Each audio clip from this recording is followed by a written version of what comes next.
सो आज सबसे most awaited video आने वाला है जिसमें आज हम देख रहे होंगे कि रोड मैप क्या है साइबर सिक्योरिटी में आने के लिए। ये वीडियो मोस्ट डिमांडिंग वीडियो है और आजकल के यूथ को या में जितने भी स्टूडेंट्स हैं सबको ये चीज़ को बहुत टाइम से जानना है। तो इसलिए आज हम इस वीडियो को स्टार्ट करते हैं कि व्हाट इज़ साइबर सिक्योरिटी। सबसे पहले तो आपको पता होना चाहिए साइबर सिक्योरिटी है क्या। तो साइबर सिक्योरिटी क्या है? ये एक प्रैक्टिस है कंप्यूटर सिस्टम को प्रोटेक्ट करने की, नेटवर्क्स को, प्रोग्राम को और डिजिटल अटैक से। जो भी डिजिटल अटैक्स होते हैं या फिर जो भी डैमेज पहुंचती है कोई भी ऑर्गेनाइजेशन को या फिर कोई भी सिस्टम को, उससे प्रिवेंट करने के लिए साइबर सिक्योरिटी का रोल होता है यहाँ पे। और इसके अंदर बहुत सारे अलग अलग टेक्निक्स है कि आप हैकर्स और मालवेयर या फिर रैंसमवेयर अटैक जो होते हैं, फिशिंग अटैक जो होते हैं, ये सब एक्टिविटीज़ को आप डिफेंड कर सके और इसको रोक सके फ्यूचर में अगर कोई भी ऐसे एक्टिविटीज़ होते हैं तो। सो इन शॉर्ट बोलूँ तो साइबर सिक्योरिटी का काम दो वे से है, ऑफेंसिव भी है, डिफेंसिव भी है। आपको किस वे से उसको करना है वो फिर आपके ऊपर है। अगर आप एथिकली करते हो तो ऑफेंसिव एथिकली भी होता है। अगर आप डिफेंसिव में जाओगे तो उसमें भी आप एथिकली कर सकते हो। बट अब वही है कि आप अनएथिकली जाओगे तो वहाँ पे भी चीज़ें बिगड़ जाती है, जो कि ठीक नहीं है। अब देख लेते हैं मेजर फील्ड्स क्या है साइबर सिक्योरिटी में। तो सबसे पहला है नेटवर्क सिक्योरिटी। ये this field focuses on protecting computer networks and unauthorised access, intrusion and disruption. Means इसको अगर मैं शॉर्ट में बोलूँ तो नेटवर्क सिक्योरिटी का काम क्या है कि आप जो नेटवर्क यूज़ करते हो अपने घर में, वाईफाई हो गया या फिर ऑफिस या फिर वहाँ पे आपने देखा होगा लेन केबल्स लगे होते हैं। जो भी चीज़ नेटवर्क से जुड़ा हुआ है, आपके वेबसाइट्स, आपके क्लाउड एनवायरनमेंट, जितनी भी सब चीज़ें नेटवर्क से जुड़े हुए हैं, उसमें अगर कोई अटैक होता है तो उसको प्रिवेंट करने के लिए उसमें आप क्या क्या चीज़ें अप्लाई कर सकते हो, क्या क्या चीज़ें वहाँ पे रख सकते हो जिससे कि ये चीज़ें प्रिवेंट हो सके। तो उसके लिए नेटवर्क, देखिए मैं बताता हूँ यहाँ पे। Network security specialised design, implement and maintain security measures as firewall. कि नेटवर्क में फायरवॉल लगा सकते हो, इंट्रूशन डिटेक्शन आईडीएस लगा सकते हो और वर्चुअल प्राइवेट नेटवर्क वीपीएन्स यूज़ कर सकते हो नेटवर्क को बचाने के लिए। तो वैसे तो साइबर सिक्योरिटी में बहुत से फील्ड है बट मैं कवर कर रहा हूँ कुछ फील्ड। जैसे सबसे पहला जो नेटवर्क सिक्योरिटी है उसके बारे में मैंने आपको यहाँ बता दिया, ठीक है। तो and next application security. Application security में क्या आ रहा होगा? जैसे कि नाम से पता चल रहा है एप्लीकेशन सिक्योरिटी है, मीन्स इसमें आपको web app, means web application जो कि वेबसाइट्स है, मोबाइल एप्लीकेशन, सॉफ्टवेयर्स, ये सब चीज़ों को सिक्योरिटी करना है, उसके उसको सिक्योर करना है और उसको टेस्ट करना है। यहाँ पे लिखा भी है specialise focus on protecting application from vulnerabilities. Vulnerabilities means कोई भी जो बग है या फिर कोई भी जो प्रॉब्लम्स है एप्लीकेशन के अंदर उसको वनरेबिलिटीज़ बोलते हैं साइबर सिक्योरिटी के टर्म में। Exploited by attackers, they may work on tasks such as code review, security testing and vulnerability management. Means कोई भी अगर वेबसाइट है, एप्लीकेशन है जो जो कोड से बने होते हैं, मीन्स कोडिंग करके बनाए होते हैं, उसका जो कोड है वो चेक करना है, उसको रिव्यू करना है। और उसमें जो भी अगर प्रॉब्लम, अगर कोई वनरेबिलिटी है या फिर कोई बग है तो उस वनरेबिलिटी को आपको निकाल के, मतलब आपको फाइंड करना है और उसको फिर सॉल्व भी करना है। तो एप्लीकेशन सिक्योरिटी की जो है उसमें ये चीज़ होती है। तीसरा है क्लाउड सिक्योरिटी। क्लाउड सिक्योरिटी में क्या होता है, जैसे कि आजकल के टाइम में आपको मालूम ही है कि भी बहुत चीज़ें सब क्लाउड में जाने लगी है। तो क्लाउड सिक्योरिटी में वहाँ पे क्या करना होता है कि आपको जो भी चीज़ें कंपनी के डेटा या फिर कंपनी में, मोस्टली ये तो आजकल सब क्लाउड में ही चल रही है, ठीक है। तो पर्सनल डेटास भी वहाँ पे होते हैं और कंपनी के एम्प्लॉय भी वहाँ पे मोस्टली रजिस्टर होते हैं, मतलब बहुत लोग अपनी कंपनी क्लाउड में ही रन कर रहे होते हैं, ठीक है। तो एक क्लाउड की सिक्योरिटी बहुत ज़रूरी है और अभी ये बहुत डिमांडिंग भी है। वैसे तो इसके जो मैंने पहले भी दो बताए वो भी डिमांडिंग है बट क्लाउड की ज़्यादा डिमांड है बिकॉज इसमें, ऐसे तो साइबर सिक्योरिटी में डिमांड ज़्यादा है बट क्लाउड में बहुत कम, मतलब लैक ऑफ पीपल्स है कि वो कर सके ये काम, ठीक है। तो क्लाउड सिक्योरिटी में क्या है? क्लाउड सिक्योरिटी में आपको देखिए यहाँ पे से बताएं, rapidly growing field focuses on protecting data application stored in the cloud, मतलब जो भी डेटा वगैरह जो भी क्लाउड में स्टोर्ड है वो सबको प्रोटेक्ट करना है। Cloud security specialise work with cloud providers to ensure that their security measures are adequate and customer data is protected. मतलब जो भी इसमें कस्टमर का डेटा भी है, बिकॉज आप जो भी आजकल यूज़ कर रहे हो, फेसबुक है, इंस्टाग्राम है या व्हाट्सअप है, वो सबके डेटा जो है क्लाउड में ही रहता है, ठीक है। तो उसको सिक्योर करने के लिए आपको क्लाउड की सिक्योरिटी आनी चाहिए। तो कंपनी इस फील्ड में भी हायर करती है, इसमें भी अलग अलग रोल्स हैं क्लाउड सिक्योरिटी में भी। उसके अंदर मैंने जैसे यहाँ पे नीचे पिक्चर दिया है एक रेफरेंस के लिए, उसमें क्या क्या चीज़ चेक करनी होती है। गवर्नेंस चेक करना होता है जो कि गवर्नमेंट का पॉलिसीज़ है। कंप्लाइंस चेक करना होता है, लाइक PCI DSS हिप्पा वगैरह जो होता है। PCI DSS क्रेडिट कार्ड और हिप्पा हेल्थ मैनेजमेंट के लिए होता है। ये चीज़ें आपको मेरे नेक्स्ट वीडियो में आपको जानने को मिलेंगे। अवेबिलिटी, डेटा सिक्योरिटी, ये सब चीज़ें डेटा सिक्योरिटी के अंदर होता है। DRBC प्लानिंग, ये सब चीज़ें डेटा सिक्योरिटी के अंदर अलग अलग टर्म्स है जिस चीज़ों को आपको ध्यान रखना होता है जब डेटा सिक्योरिटी की, जब क्लाउड सिक्योरिटी की बात आती है, ठीक है। ओके, तो अब हम देखते हैं कि इंफॉर्मेशन सिक्योरिटी क्या है।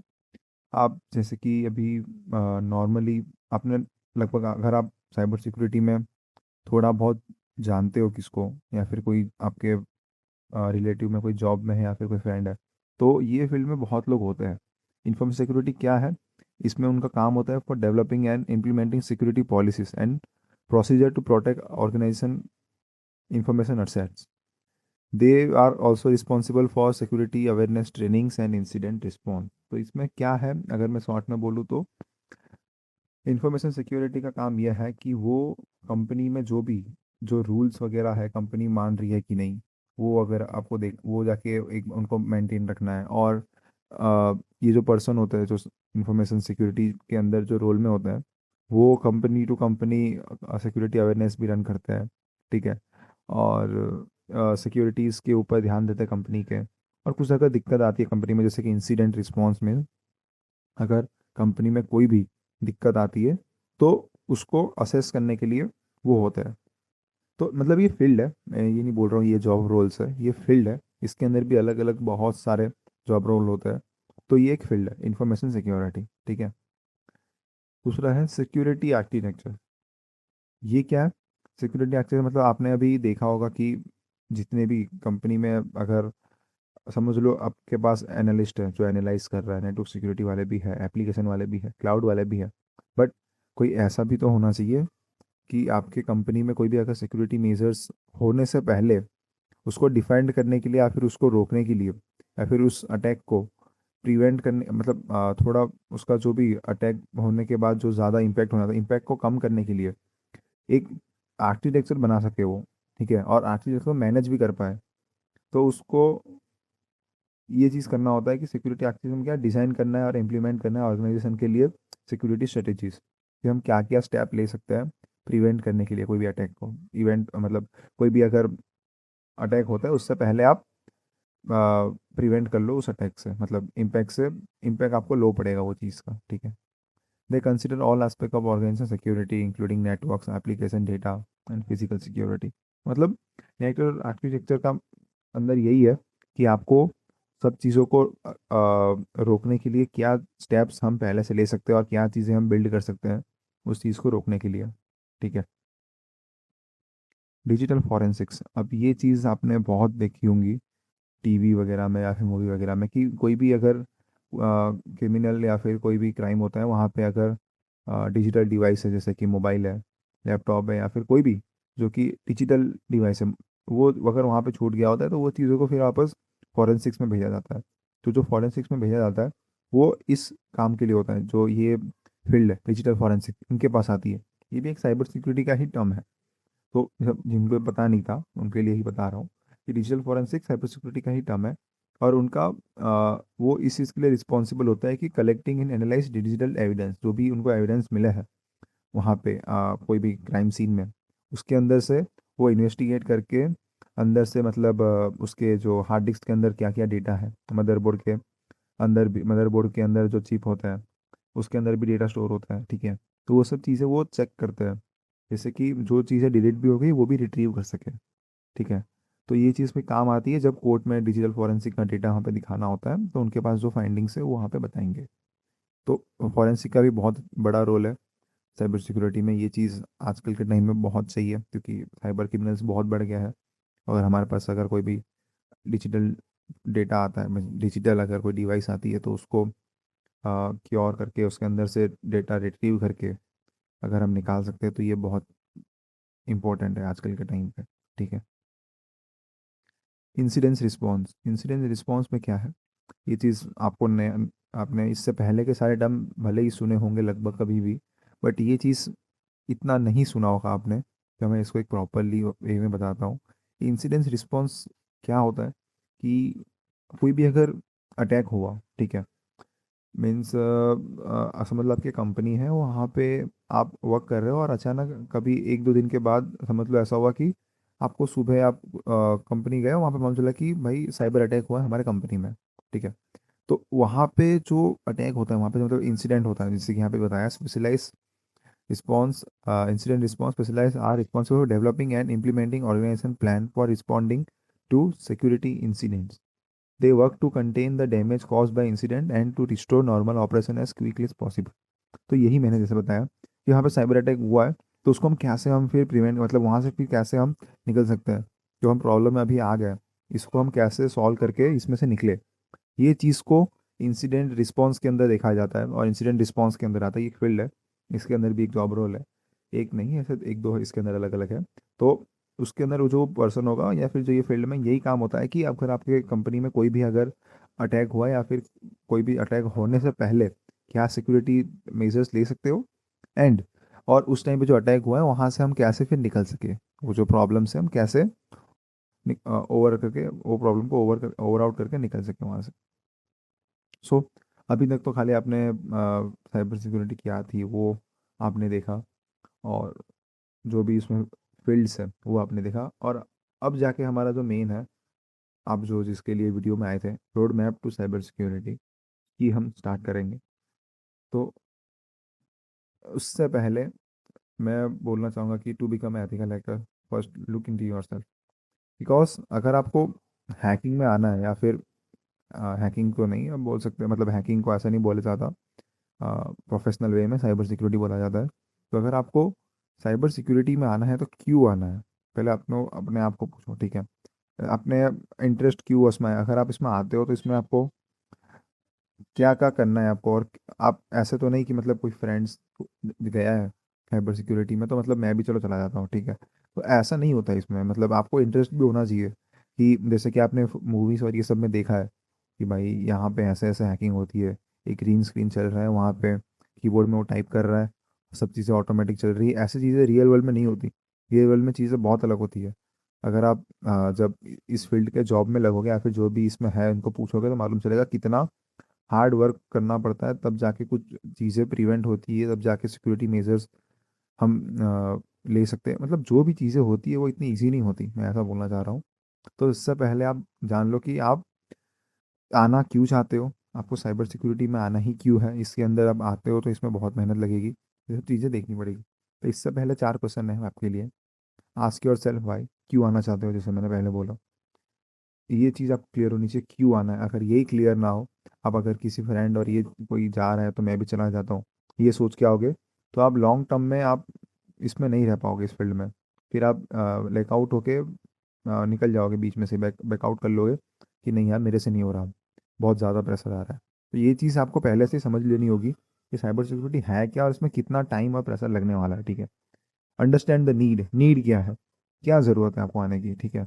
अब आपकी ज़रूर मतलब आप अभी बहुतों को ऐसा होता है, जैसे कि अगर मैं हूँ इसमें तो मुझे ऐसा है कि नहीं, मुझे सिक्योरिटी, साइबर सिक्योरिटी में लोगों को सिक्योर करना है, वो इंटरनेट को, और जितने भी पीपल हैं उन लोगों को अवेयर करना है साइबर सिक्योरिटी से। तो मेरी ऐसी कुछ नीड है, इसलिए मैं यूट्यूब में वीडियोस भी बना रहा हूँ, और मैं इवेंट्स में भी जाता हूँ और बोलता भी हूँ, मतलब जितने भी आसपास में जितने भी मेरे होते हैं लोग, कि भाई ये चीज़ें ऐसे ऐसे होती है, इससे आप बच सकते हो। तो अंडरस्टैंड द नीड, क्या चाहिए आपको, मतलब किस लिए आना है आपको साइबर सिक्योरिटी में। और तीसरा, इट्स नॉट ईजी, जैसे कि मैंने बोला कि ये इतना ईजी नहीं है, बिकॉज आपको इसमें बहुत सारी रिसर्च करनी पड़ती है, हर रोज़ इसमें कुछ ना कुछ नया आता है। तो आपको लॉन्ग टर्म तक पढ़ते रहना पड़ता है, जब तक आप हो तब तक आपको पढ़ते रहना है क्या है इसके अंदर और क्या क्या चीज़ें आज नहीं आई है आज, वो सब चीज़ों से आपको अपडेटेड रहना पड़ेगा। तो ये फील्ड इतना इजी है नहीं जैसा कि आप मूवीज और वो सब में देखते हो। असलियत अलग है। वहाँ पे आपको घंटों घंटों तक बैठ के मेहनत करनी है। कोई चीज़ के आप, अगर कोई अटैक हो गया है उसको अगर प्रिवेंट करना है, या तो फिर आपको कोई वेबसाइट टेस्ट करनी है, ये सब चीज़ों में कितने कितने डेज मंथ निकल जाते हैं पता भी नहीं चलता। तो ये इतना इजी नहीं है। और सबसे लास्ट में बट नॉट द लीस्ट, ये इम्पोर्टेंट भी है, नो योर इंटरेस्ट। इंटरेस्ट होना चाहिए कोई भी फील्ड में। अगर आप आते हो साइबर सिक्योरिटी में, आप आते हो तो इसमें इंटरेस्ट होना बहुत ज़रूरी है। क्योंकि साइबर सिक्योरिटी में सब लोग आ तो जाते हैं बट इंटरेस्ट ना होने की वजह से वो लॉन्ग टर्म वहाँ पे नहीं पाते। जैसे कि मैंने सबसे पहला क्वेश्चन बोला था, आस्क योर सेल्फ वाई। ये क्वेश्चन उनको क्लियर नहीं होगा, ठीक है। अंडरस्टैंड द नीड, ये भी क्लियर नहीं होगी। बस उनको ये हम इतना पता होगा कि नहीं साइबर सिक्योरिटी हार्ड है, चलो ठीक है ट्राई तो करते हैं। जो मतलब उनको जो क्लियर नहीं है और जो इस वे में आता है कि हम ट्राई करते हैं, तो वो लोग फिर लंबा नहीं टिकते। तो इसलिए जब आप एंटर कर रहे हो ना, उससे पहले आपको ये लेके चलना है कि अगर मैं आ रहा हूँ तो मुझे ये मेरा इंटरेस्ट, मुझे ये चीज़ के लिए आना है और मुझे पता है इतना हार्ड है और इसके अंदर क्या क्या चीज़ें करनी है। ये चीज़ों का मैं थोड़ा बहुत नॉलेज लेके आऊँ और जो मेरे पास कॉन्टेक्ट है, या फिर मैं कांटेक्ट करके कोई भी साइबर सिक्योरिटी प्रोफेशनल को या फिर कोई भी स्टूडेंट को पूछूं कि ये चीज़ कैसे काम करती है, उसके बाद मैं सोच मतलब फिर मैं मतलब थिंक करूँ कि हाँ मुझे आना है कि नहीं। तो इस वे से अगर आप इस प्रोसेस से आते हो, जैसे मैंने इसमें बताया है, ask your self, understand the need and not easy, ये चीज़ों को समझ के आप आते हो और इंटरेस्ट आपको फिर आता है, तो जाके आप साइबर सिक्योरिटी में लॉन्ग टर्म मतलब रहने वाले हो। क्योंकि इसमें बहुत सारी चीज़ें आपको करनी है, इसमें बहुत सा टाइम निकल जाएगा। तो इंटरेस्ट तो होना ही चाहिए, नहीं तो फिर आप आपको घंटों घंटों तक कंप्यूटर के सामने बैठना है पर इंटरेस्ट ही नहीं है आपको पीसी पकड़ने में, तो फिर क्या ही होगा समझ लो आप।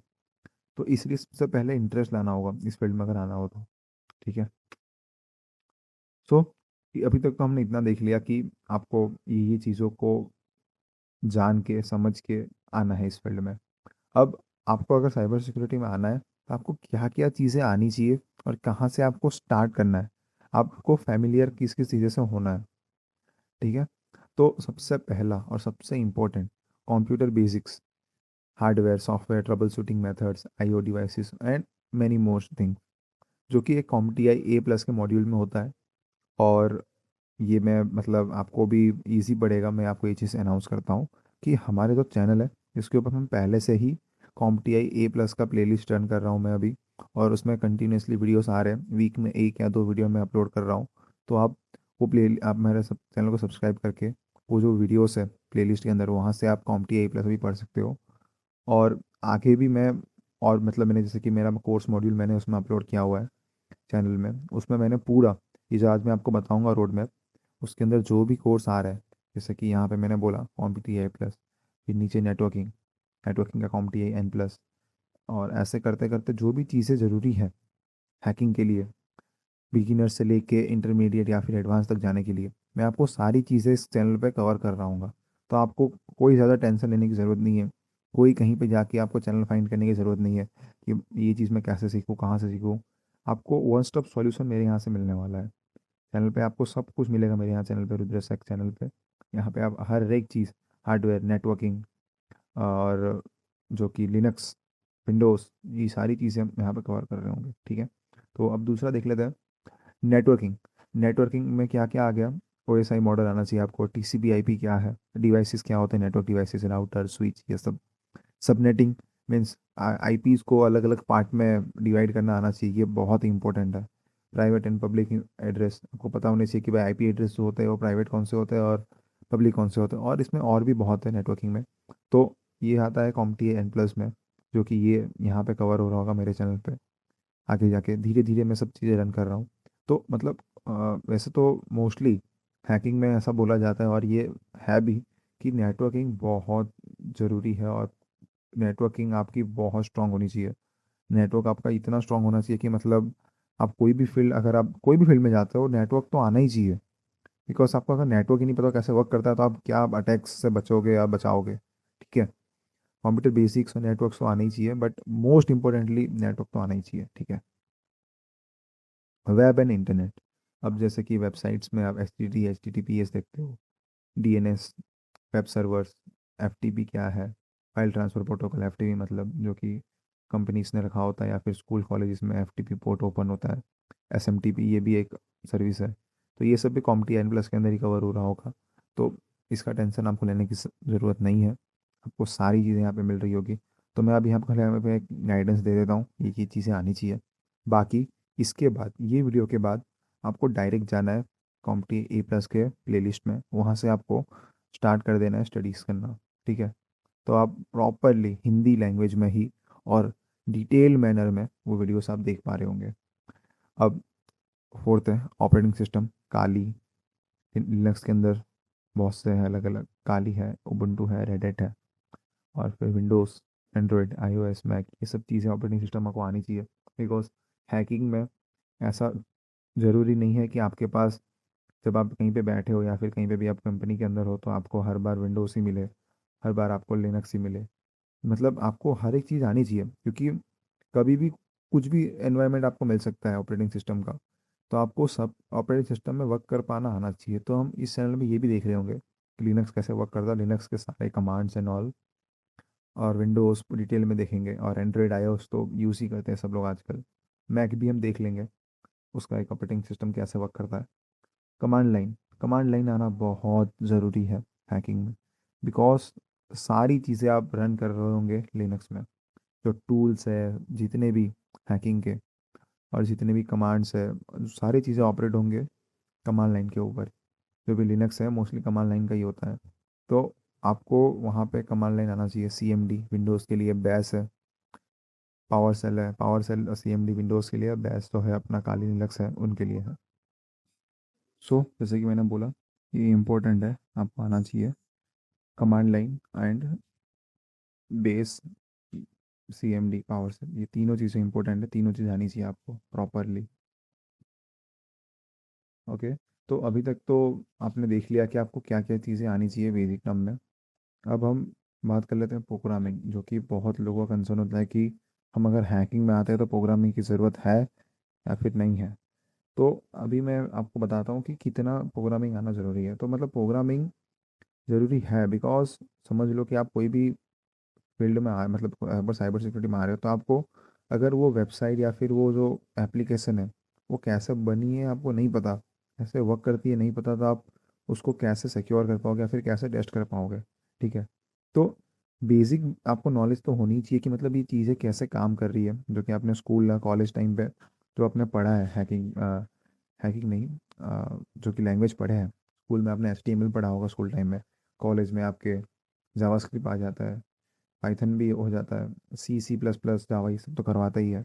तो इसमें से सबसे पहला है जनरल कोडिंग में सी प्लस प्लस जावा, उसमें से मैं रिकमेंड करता हूँ सी तो आपको आना चाहिए, क्योंकि आप सी से चालू करो तो सी बहुत इजी पड़ेगा आपको। मीन्स इतना इजी नहीं पड़ेगा अगर आप पाइथन सीखने जाओगे बाद में तो, बट ये थोड़ा ट्रिकी है, मतलब ज़्यादा भी नहीं, बट अगर आप सीख जाओगे तो आपको चीज़ें समझ आ रही होगी कैसे वर्क करती है सॉफ्टवेयर, ये सब चीज़ें जो होती है। एंड जनरल कोडिंग में तो आ गया सी, ठीक है, सी आपको आना ही चाहिए। एंड इसके बाद ये हो जाए, उसके बाद आपको आना चाहिए पाइथन, जो कि आजकल के टाइम में बहुत इजी भी है, एंड यूज़ भी बहुत होता है ऑटोमेशन टूल्स वगैरह में, जैसे कि मैंने अभी लिखा है स्क्रिप्ट राइटिंग, स्क्रिप्टिंग वगैरह में काम आती है। पाइथन आना ही चाहिए, बाकी रूबी एंड गो तो है, वो भी आप सीख सकते हो अगर आपके पास टाइम है और इंटरेस्ट है तो आप वो सीख सकते हो। वेब एप्लीकेशन टेस्टिंग, तो वेबसाइट अगर कैसे बनी है, ये चीज़ों को कैसे वर्क करता है वेबसाइट, उसको जानना है। तो वेबसाइट का फ्रंट एंड आना चाहिए आपको, HTML जावास्क्रिप्ट वगैरह। HTML तो आप ऐसे नॉर्मली ये सबको आता ही है, जावास्क्रिप्ट आना ही चाहिए, बिकॉज जावास्क्रिप्ट में मोस्टली वेबसाइट बनी हुई होती है। बैकएंड, बैकएंड के अंदर PHP, SQL, not JS, NoSQL, ऐसे तो आगे और भी है, बट PHP एंड SQL आना चाहिए। PHP में बहुत से वेबसाइट बनते हैं और PHP से बहुत सी चीज़ें यूज़ होगी आपको अगर हैकिंग में आते हो तो, साइबर सिक्योरिटी में आते हो तो। एसक्यूएल के अंदर डेटाबेस होते हैं कंपनी के, जो एसक्यूएल इतना ज़्यादा ज़रूरी है कि इसके ऊपर एक प्रॉपर एक अटैक ही है साइबर सिक्योरिटी में। तो एसक्यूएल तो आपको आना ही चाहिए, और बहुत ईजी है। एसक्यूएल कुछ हार्ड नहीं है। आपको बस डेटाबेस में से कैसे डेटा रिट्रीव करना है, ये सब चीज़ें पता होनी चाहिए, और कमांड्स आने चाहिए उसके। तो ये जो जो मैंने हाईलाइट किया हुआ है ना, वो बहुत ईजी है सीखना, और इम्पोर्टेंट भी बहुत है, ठीक है। और बाकी जो मैंने हाईलाइट नहीं किया हुआ है, अगर आपको आता है तो ठीक है, अगर आपको बस थोड़ी बहुत नॉलेज भी है तो चलेगा, बट जो मैंने हाईलाइट किया है वो आपको मस्ट आना चाहिए। बट मैं ऐसा नहीं बोल रहा हूँ कि आपको डेवलप ही करना चाहिए, एक साइट बनानी है, एप्लीकेशन बनाना है, ऐसा नहीं। आपको बस पता होना चाहिए कि मतलब चीज़ें कैसे वर्क करती है। कोड को देख के आप समझ पानी चाहिए कि ये चीज़ें इसलिए यहाँ पे रन हो रही है, ठीक है। Last but not the least, shell scripting, bash. Bash बहुत ज़रूरी है, क्योंकि साइबर सिक्योरिटी में बहुत सारे ऑटोमेशन टूल्स बनते हैं। मोस्टली तो वैसे मतलब बेस में भी बनते हैं और पाइथन में भी बनते हैं, तो पाइथन और बेस दोनों ही इंपॉर्टेंट है अगर आप ऑटोमेशन बना रहे हो। बट बेस जो है ये ज़्यादा देखने को मिलता है, जो पुराने टूल्स है, या फिर बहुत लोग बेस यूज़ करते ही है, तो बेस आना चाहिए। बेस के टूल्स आते हैं और बेस स्क्रिप्टिंग भी होती है, तो वो आपको प्रॉपर आना चाहिए। और बेस स्क्रिप्टिंग भी ईजी है, मतलब पाइथन जैसा ही है। पाइथन जितना ईजी है और बेस स्क्रिप्टिंग भी उतना ईजी है। ओके। सो अब आपने देख लिया कि हमको क्या क्या प्रोग्रामिंग आनी चाहिए, क्या क्या बेसिक नॉलेज होनी चाहिए आने के लिए साइबर सिक्योरिटी में। अब सबसे बड़ा कंसर्न सबके लिए जो कि अभी 12th पास आउट है या फिर अंडर ग्रेड कर रहे हैं, उन सबके लिए ये चीज़ है कि हम अब पढ़े क्या। मीन ऐसा डिग्री वाइज कॉलेज में हम क्या लें, कोर्स क्या लें, तो उनके लिए है ये। अंडर ग्रेड में अगर आप कंप्यूटर साइंस का कोर्स देख रहे हो, तो उसमें आप बीटेक, बीसीए, बीएससी कुछ भी कर सकते हो, ठीक है। उसमें कोई दिक्कत नहीं है, इसमें आप ये तीनों में से कोई भी कर लो, चलता है। अंडर ग्रेड में फिर साइबर सिक्योरिटी कोर्सेज, इसके अंदर बीटेक है, बीसीए है, बीएससी है, ये भी आता है। ये तीनों में से कोई भी करो, चलता है। पोस्ट ग्रेड, अभी बैचलर तो उनके लिए था जो 12th में ओके ये वीडियो देख रहे हैं। पोस्ट ग्रेड उनके लिए बना रहा हूँ, मतलब ये चीज़ मैं उनके लिए है कि जिन्होंने बैचलर पूरा कर लिया या फिर बैचलर में भी है, उसके आगे का सोच रहा है, तो उसमें आप एम टेक, एम सी ए, एम एस सी कर सकते हो। बट मैं इतना रिकमेंड नहीं करता कि अगर साइबर सिक्योरिटी में अगर आपको बैचलर के बाद कुछ करना है तो आप सर्टिफिकेशन के लिए पढ़ो। मतलब ऐसा नहीं कि सर्टिफिकेशन लो ही, बट आप अलग से टाइम निकाल के बस पढ़ो, क्योंकि मास्टर तब ज़रूरत पड़ती है जब आपने बीसीए, बीएससी किया हो। तो अगर आप कॉर्पोरेट वर्ल्ड में जा रहे हो तो वहाँ पे एमसीए या फिर एमएससी मांगते हैं वो, इसलिए। बाकी आपने बीटेक कर रखा है तो चलता है, आपको करने की ज़रूरत नहीं है मास्टर। आप प्रॉपरली साइबर सिक्योरिटी के जो 1 से 2 साल वहाँ पे मास्टर में देने वाले हो, वो यहाँ पे साइबर सिक्योरिटी में दो, आप बहुत अच्छा सीखोगे, ठीक है। और ये एक पोस्ट ग्रेड डिप्लोमा भी है, जिनको अफोर्ड नहीं कर पा रहे मास्टर की फ़ीस वगैरह, तो उनके लिए है। बाकी जिसको डिप्लोमा ही करना है तो उनके लिए बोला है diploma, PG diploma in computer science cyber security जो मिल रहा है। और लास्ट में जो कि बहुत ज़रूरी है, साइबर सिक्योरिटी हो या फिर कोई भी फील्ड में, आर्ट ऑफ गूगलिंग। गूगल करना सीखो, हर एक चीज़ प्रॉपरली फाइंड करके, गूगल करके चीज़ें फाइंड करो। हर चीज़ सबको पूछना भी ज़रूरी नहीं होता, आपको कुछ की चीज़ें मिलेगी, बट पहले अपने एंड से जितना हो सके रिसर्च करो, आर&डी करो, और गूगल करो। गूगल करना आना ही चाहिए है, ठीक है। आजकल के टाइम में गूगल करना इतना इम्पोर्टेंट हो गया है कि अब लोग रेज्यूमे में भी डालने लगे हैं अपने स्किल और अपने स्किल में कि I am good at googling.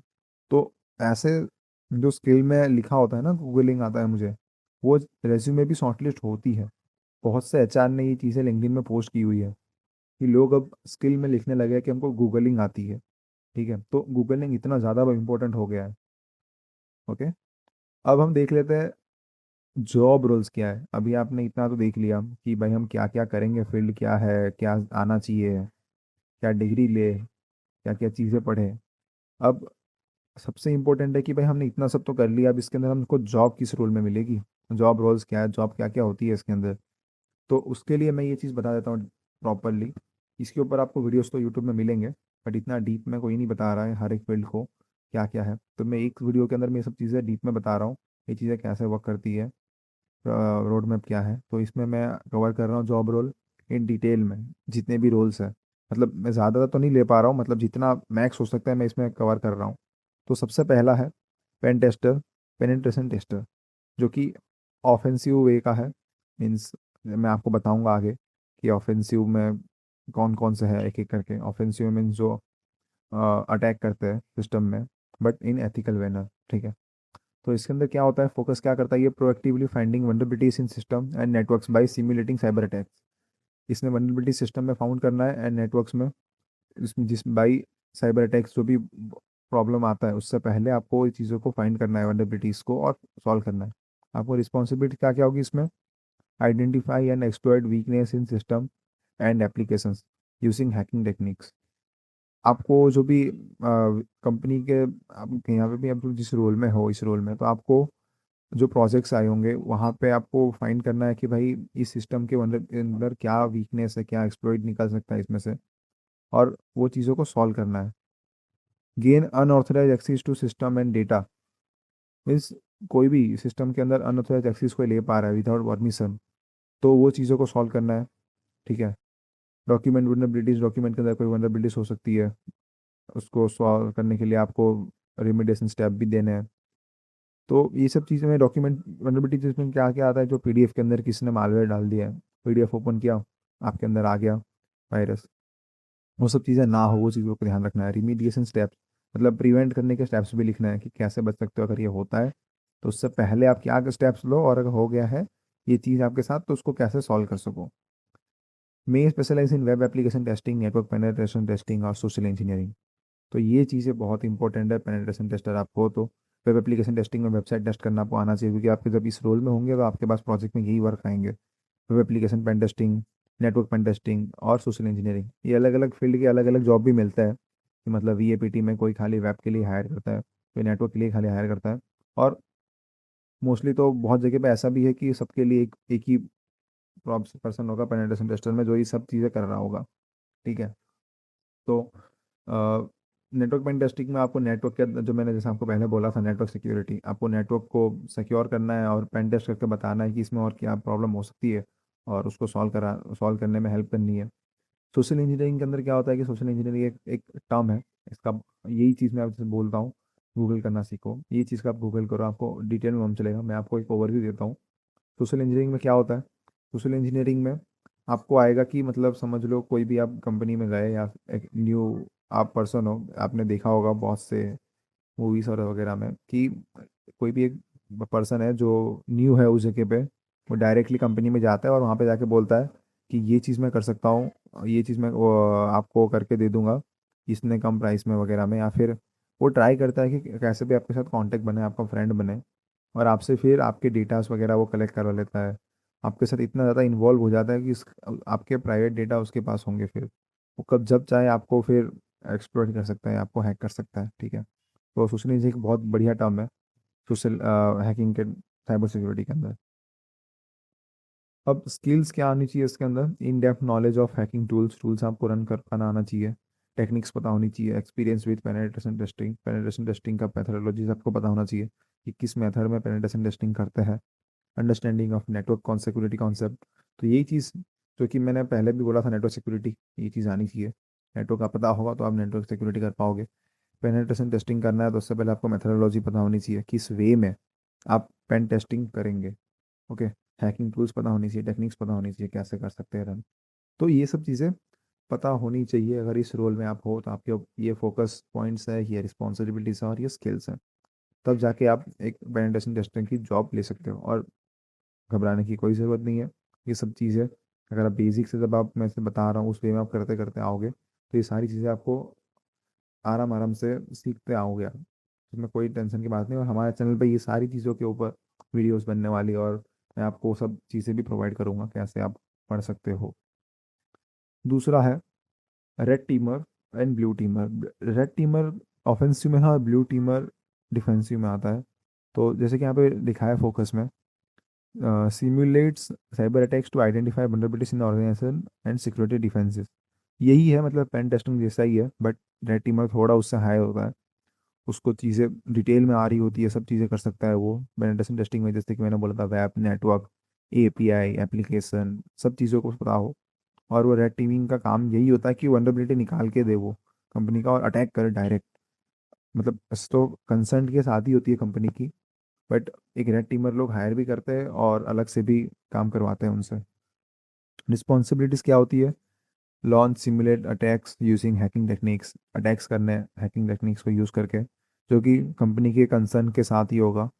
Identify weaknesses in network security application and physical security, weakness निकालना है नेटवर्क सिक्योरिटी एप्लीकेशन और फिजिकल सिक्योरिटी के अंदर। फिजिकल सिक्योरिटी के अंदर बोल सकते हैं राउटर आ गया आपका, और बिल्डिंग के अंदर कोई भी एंटर करके आपका जो RFID कार्ड है वो करके एंटर कोई हो जाए कॉपी करके, ये सब चीज़ों को प्रिवेंट करना है। क्या क्या चीज़ें हो सकती है अगर कंपनी हैक होने पे आए, तो किस किस मेथड से वो प्रॉब्लम दे सकती है, वो चीज़ें आपको पता होनी चाहिए।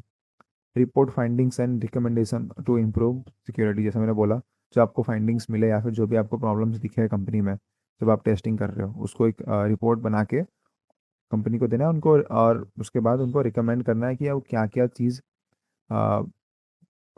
स्टेप्स ले सकते हैं, क्या क्या स्टेप ले सकते हैं सिक्योरिटी को इम्प्रूव करने के लिए। ब्लू टीमर का काम क्या होता है? वो डिफेंड करता है ऑर्गेनाइजेशन को नेटवर्क से, ऑर्गेनाइजेशन नेटवर्क को साइबर अटैक से। ये आ गया इसको हम ब्लू टीमर बोलते हैं इसलिए है कि बिकॉज ये डिफेंड करता है, और इसका काम ऑफेंसिव का नहीं होता, ये ओनली डिफेंड ही करेगा। इसके अंदर रिस्पॉन्सिबिलिटी क्या क्या है? Monitor and analysing security events for threat, जैसा कि मैंने इससे पहले बताया था। सिक्योरिटी एनालिस्ट, आप जो मतलब सिक्योरिटी एनालिस्ट का एक जॉब रोल है, आगे दिखाऊंगा इसके अंदर में आता है ब्लू टीम। मतलब ब्लू टीमर तो एक जैसे कि पेंटेशन टेस्टिंग ऑफेंसिव के अंदर है, और उसका जो बड़ा टर्म है या फिर उससे बड़े पोजीशन पे जो रेड टीमर आता है, वैसे ब्लू टीमर के अंदर सिक्योरिटी एनालिस्ट, सॉक एनालिस्ट, ये सब आने वाला है। तो इसके अंदर होता क्या है? आपको मॉनिटर करना है जो भी कंपनी में जैसे कि लोग अलग से रखते हैं ब्लू टीमर कंपनी के अंदर, नहीं तो एक कंपनी होती है अलग से, जो उसके पास एक ऑपरेशन सेंटर होता है, जो वहाँ पे बैठ के सारे जो पर्सन होंगे या फिर जो भी वहाँ पे बैठे होंगे लोग, वो मॉनिटर कर रहे होंगे आपके कंपनी के वेबसाइट्स को, नेटवर्क्स को, कि इसमें कोई अटैक हो तो उनको अलर्ट आए, ठीक है। तो वो थ्रेट्स को अलर्ट उनको मिले, वो चीज़ों के लिए वो मॉनिटर मॉनिटर कर रहे होंगे, वहाँ पे एनालाइज कर रहे होंगे सिक्योरिटी इवेंट्स को। On then respond to security incidents and mitigate damage, security incident जो होता है उसको रिस्पॉन्ड करेंगे और उसको मिटिगेट करेंगे जो भी डैमेज पहुंचा होगा। तो यही है कि मतलब ब्लू टीमर ये सारी चीज़ें कर पा रहा होगा कि थ्रेट को अलर्ट जो आएगी वो चीज़ को, सिक्योरिटी का मतलब साइबर सिक्योरिटी कोई भी अटैक का जो अलर्ट है उसको हम थ्रेट्स बोलते हैं, तो उसको वो बताएगा और उसको सॉल्व भी करेगा, ठीक है। Improve the organisation security posture based on red team finding, जो रेड टीम ने जो फाइंडिंग करके दी होती है रिपोर्ट में कि आपके कंपनी में ये चीज़ों की वनरेबिलिटी है और इस चीज़ों से कंपनी एक्सप्लॉइट या हैक हो सकती है, तो उस चीज़ों के ऊपर ब्लू टीमर फिर वर्क करेगा और वो चीज़ों को सॉल्व करेगा, ठीक है।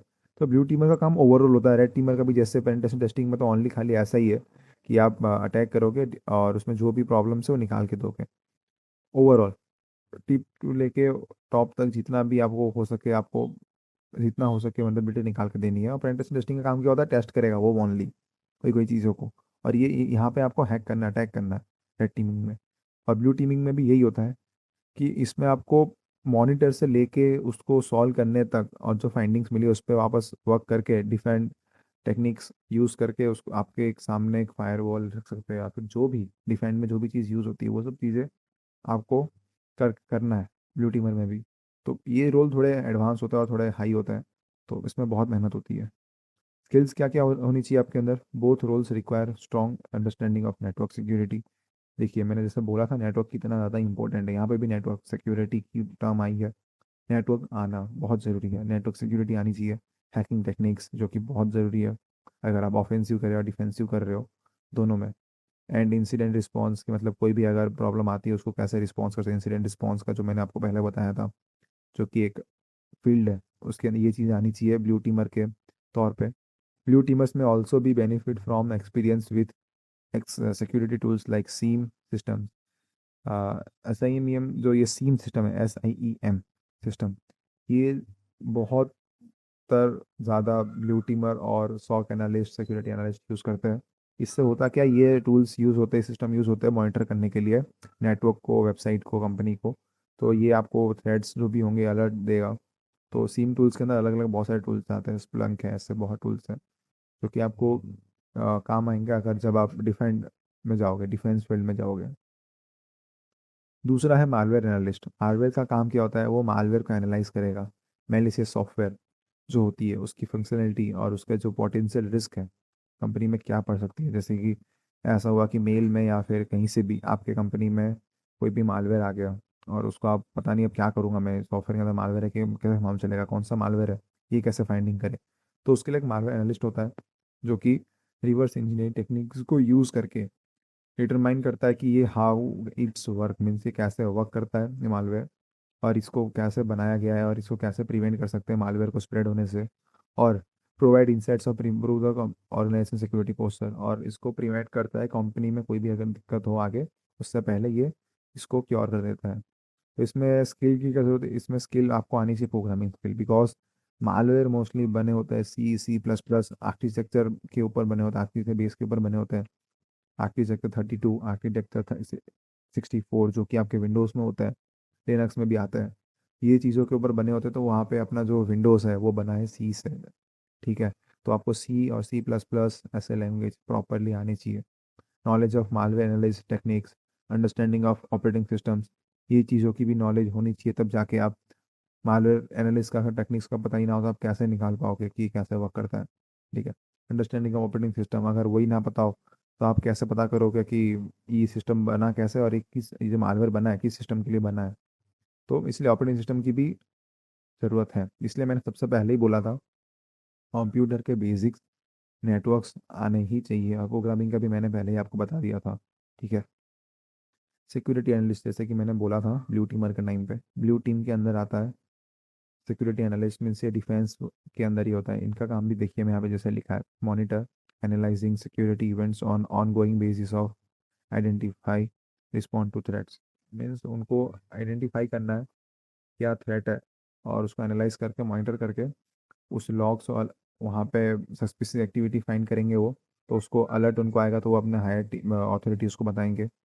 Investigate security incident and determine the root cause, वहाँ पे किस दिक्कत से ये प्रॉब्लम आई है, ये कंपनी में या ये डोमेन में, तो वो उनको फाइंड करना है। Analyse the malware and other threats, malware कौन सा आया है यहाँ पे, वो चीज़ें उनको फाइंड करनी है। थ्रेट क्या है, कहाँ से आई है, work with other security teams to contain and remediate threats, दूसरे सिक्योरिटी टीम के साथ वर्क करेंगे कि इसको प्रिवेंट करने के लिए। जैसे कि ब्लू टीम जो है इनके ऊपर के पोस्ट में है, उनको ये बताएंगे कि ऐसा हुआ है, ये अलर्ट आया है, उनके साथ बैठ के ये काम करेंगे कि ऐसे हमको मिला है थ्रेट और इसका हम कैसे सॉल्व कर सकते हैं। ये भी थोड़ा बहुत वहाँ पे अपना आइडिया और वो बताएंगे, और ब्लू टीम उसको सॉल्व कर पा रहे होंगे। Blue teamers may specialize in specific areas like network security, endpoint security and cloud security, जो कि मैंने पहले ही बोला था, ये जो फील्ड है साइबर सिक्योरिटी में एंड पॉइंट सिक्योरिटी रह गया था। तो उसमें होता क्या है कि कंपनी के एंड से अपने लास्ट में, जो एंड पॉइंट मतलब लास्ट होता है, तो कंपनी के साइड से क्या क्या सिक्योर कर सकते हैं, वेबसाइट में भी एंड पॉइंट होते हैं। तो ऐसे एंड पॉइंट सिक्योरिटी के अंदर आपको कंपनी के अंदर रह के कंपनी के जितने भी इम्पोर्टेंट चीज़ें हैं वो कैसे आप सिक्योर कर सकते हो। क्लाउड सिक्योरिटी के अंदर क्लाउड सिक्योर करना है, नेटवर्क सिक्योरिटी के अंदर नेटवर्क सिक्योर करना है। तो ये सब चीज़ें आपको आनी चाहिए। स्किल्स क्या होनी चाहिए, जैसे कि स्ट्रॉन्ग एनालिटिक स्किल्स, एनालाइज कर पा रहे होने चाहिए, तब जाके आप एनालिस्ट कहलाओगे। सिक्योरिटी एनालिस्ट ऐसे ही नहीं कहलाओगे, आपको एनालिटिकल स्किल्स आना बहुत ज़रूरी है। Ability to troubleshoot security issues, security issues को ट्रबल शूट कर पाना आना चाहिए। Knowledge of security tools like SIEM and firewalls, जैसे कि मैंने बोला था। Understanding of incident response process, जो कि बहुत ज़रूरी है अगर आपको एनालिस्ट आप बनते हो तो।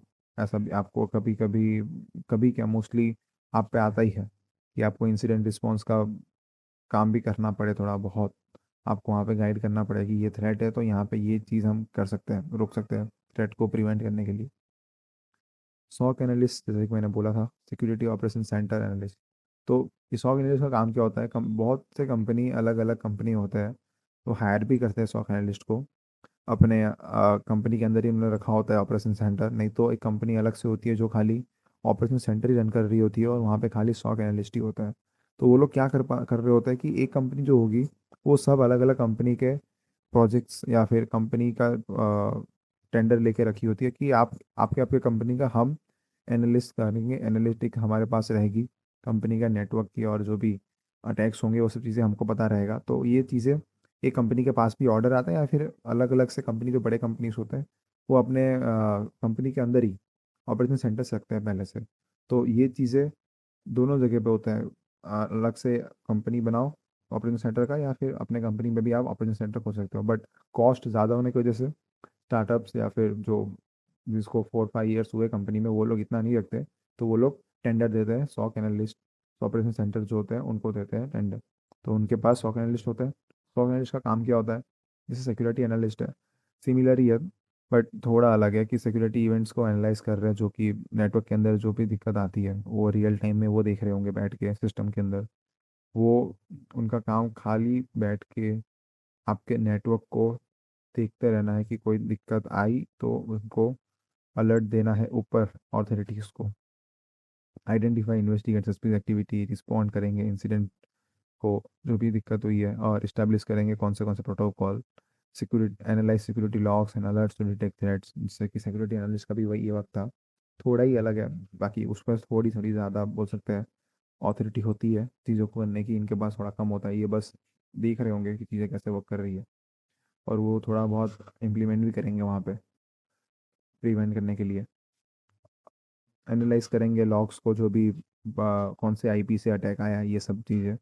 Work with other security teams to resolve security issues, other team के साथ वर्क करना पड़ेगा सिक्योरिटी मेजर्स को प्रिवेंट करने के लिए। Strong analytical skills, knowledge of security tools, seems firewalls को बोला था, और इंसिडेंट रिस्पॉन्स पोस्टर्स पता होना चाहिए, प्रोसीजर्स।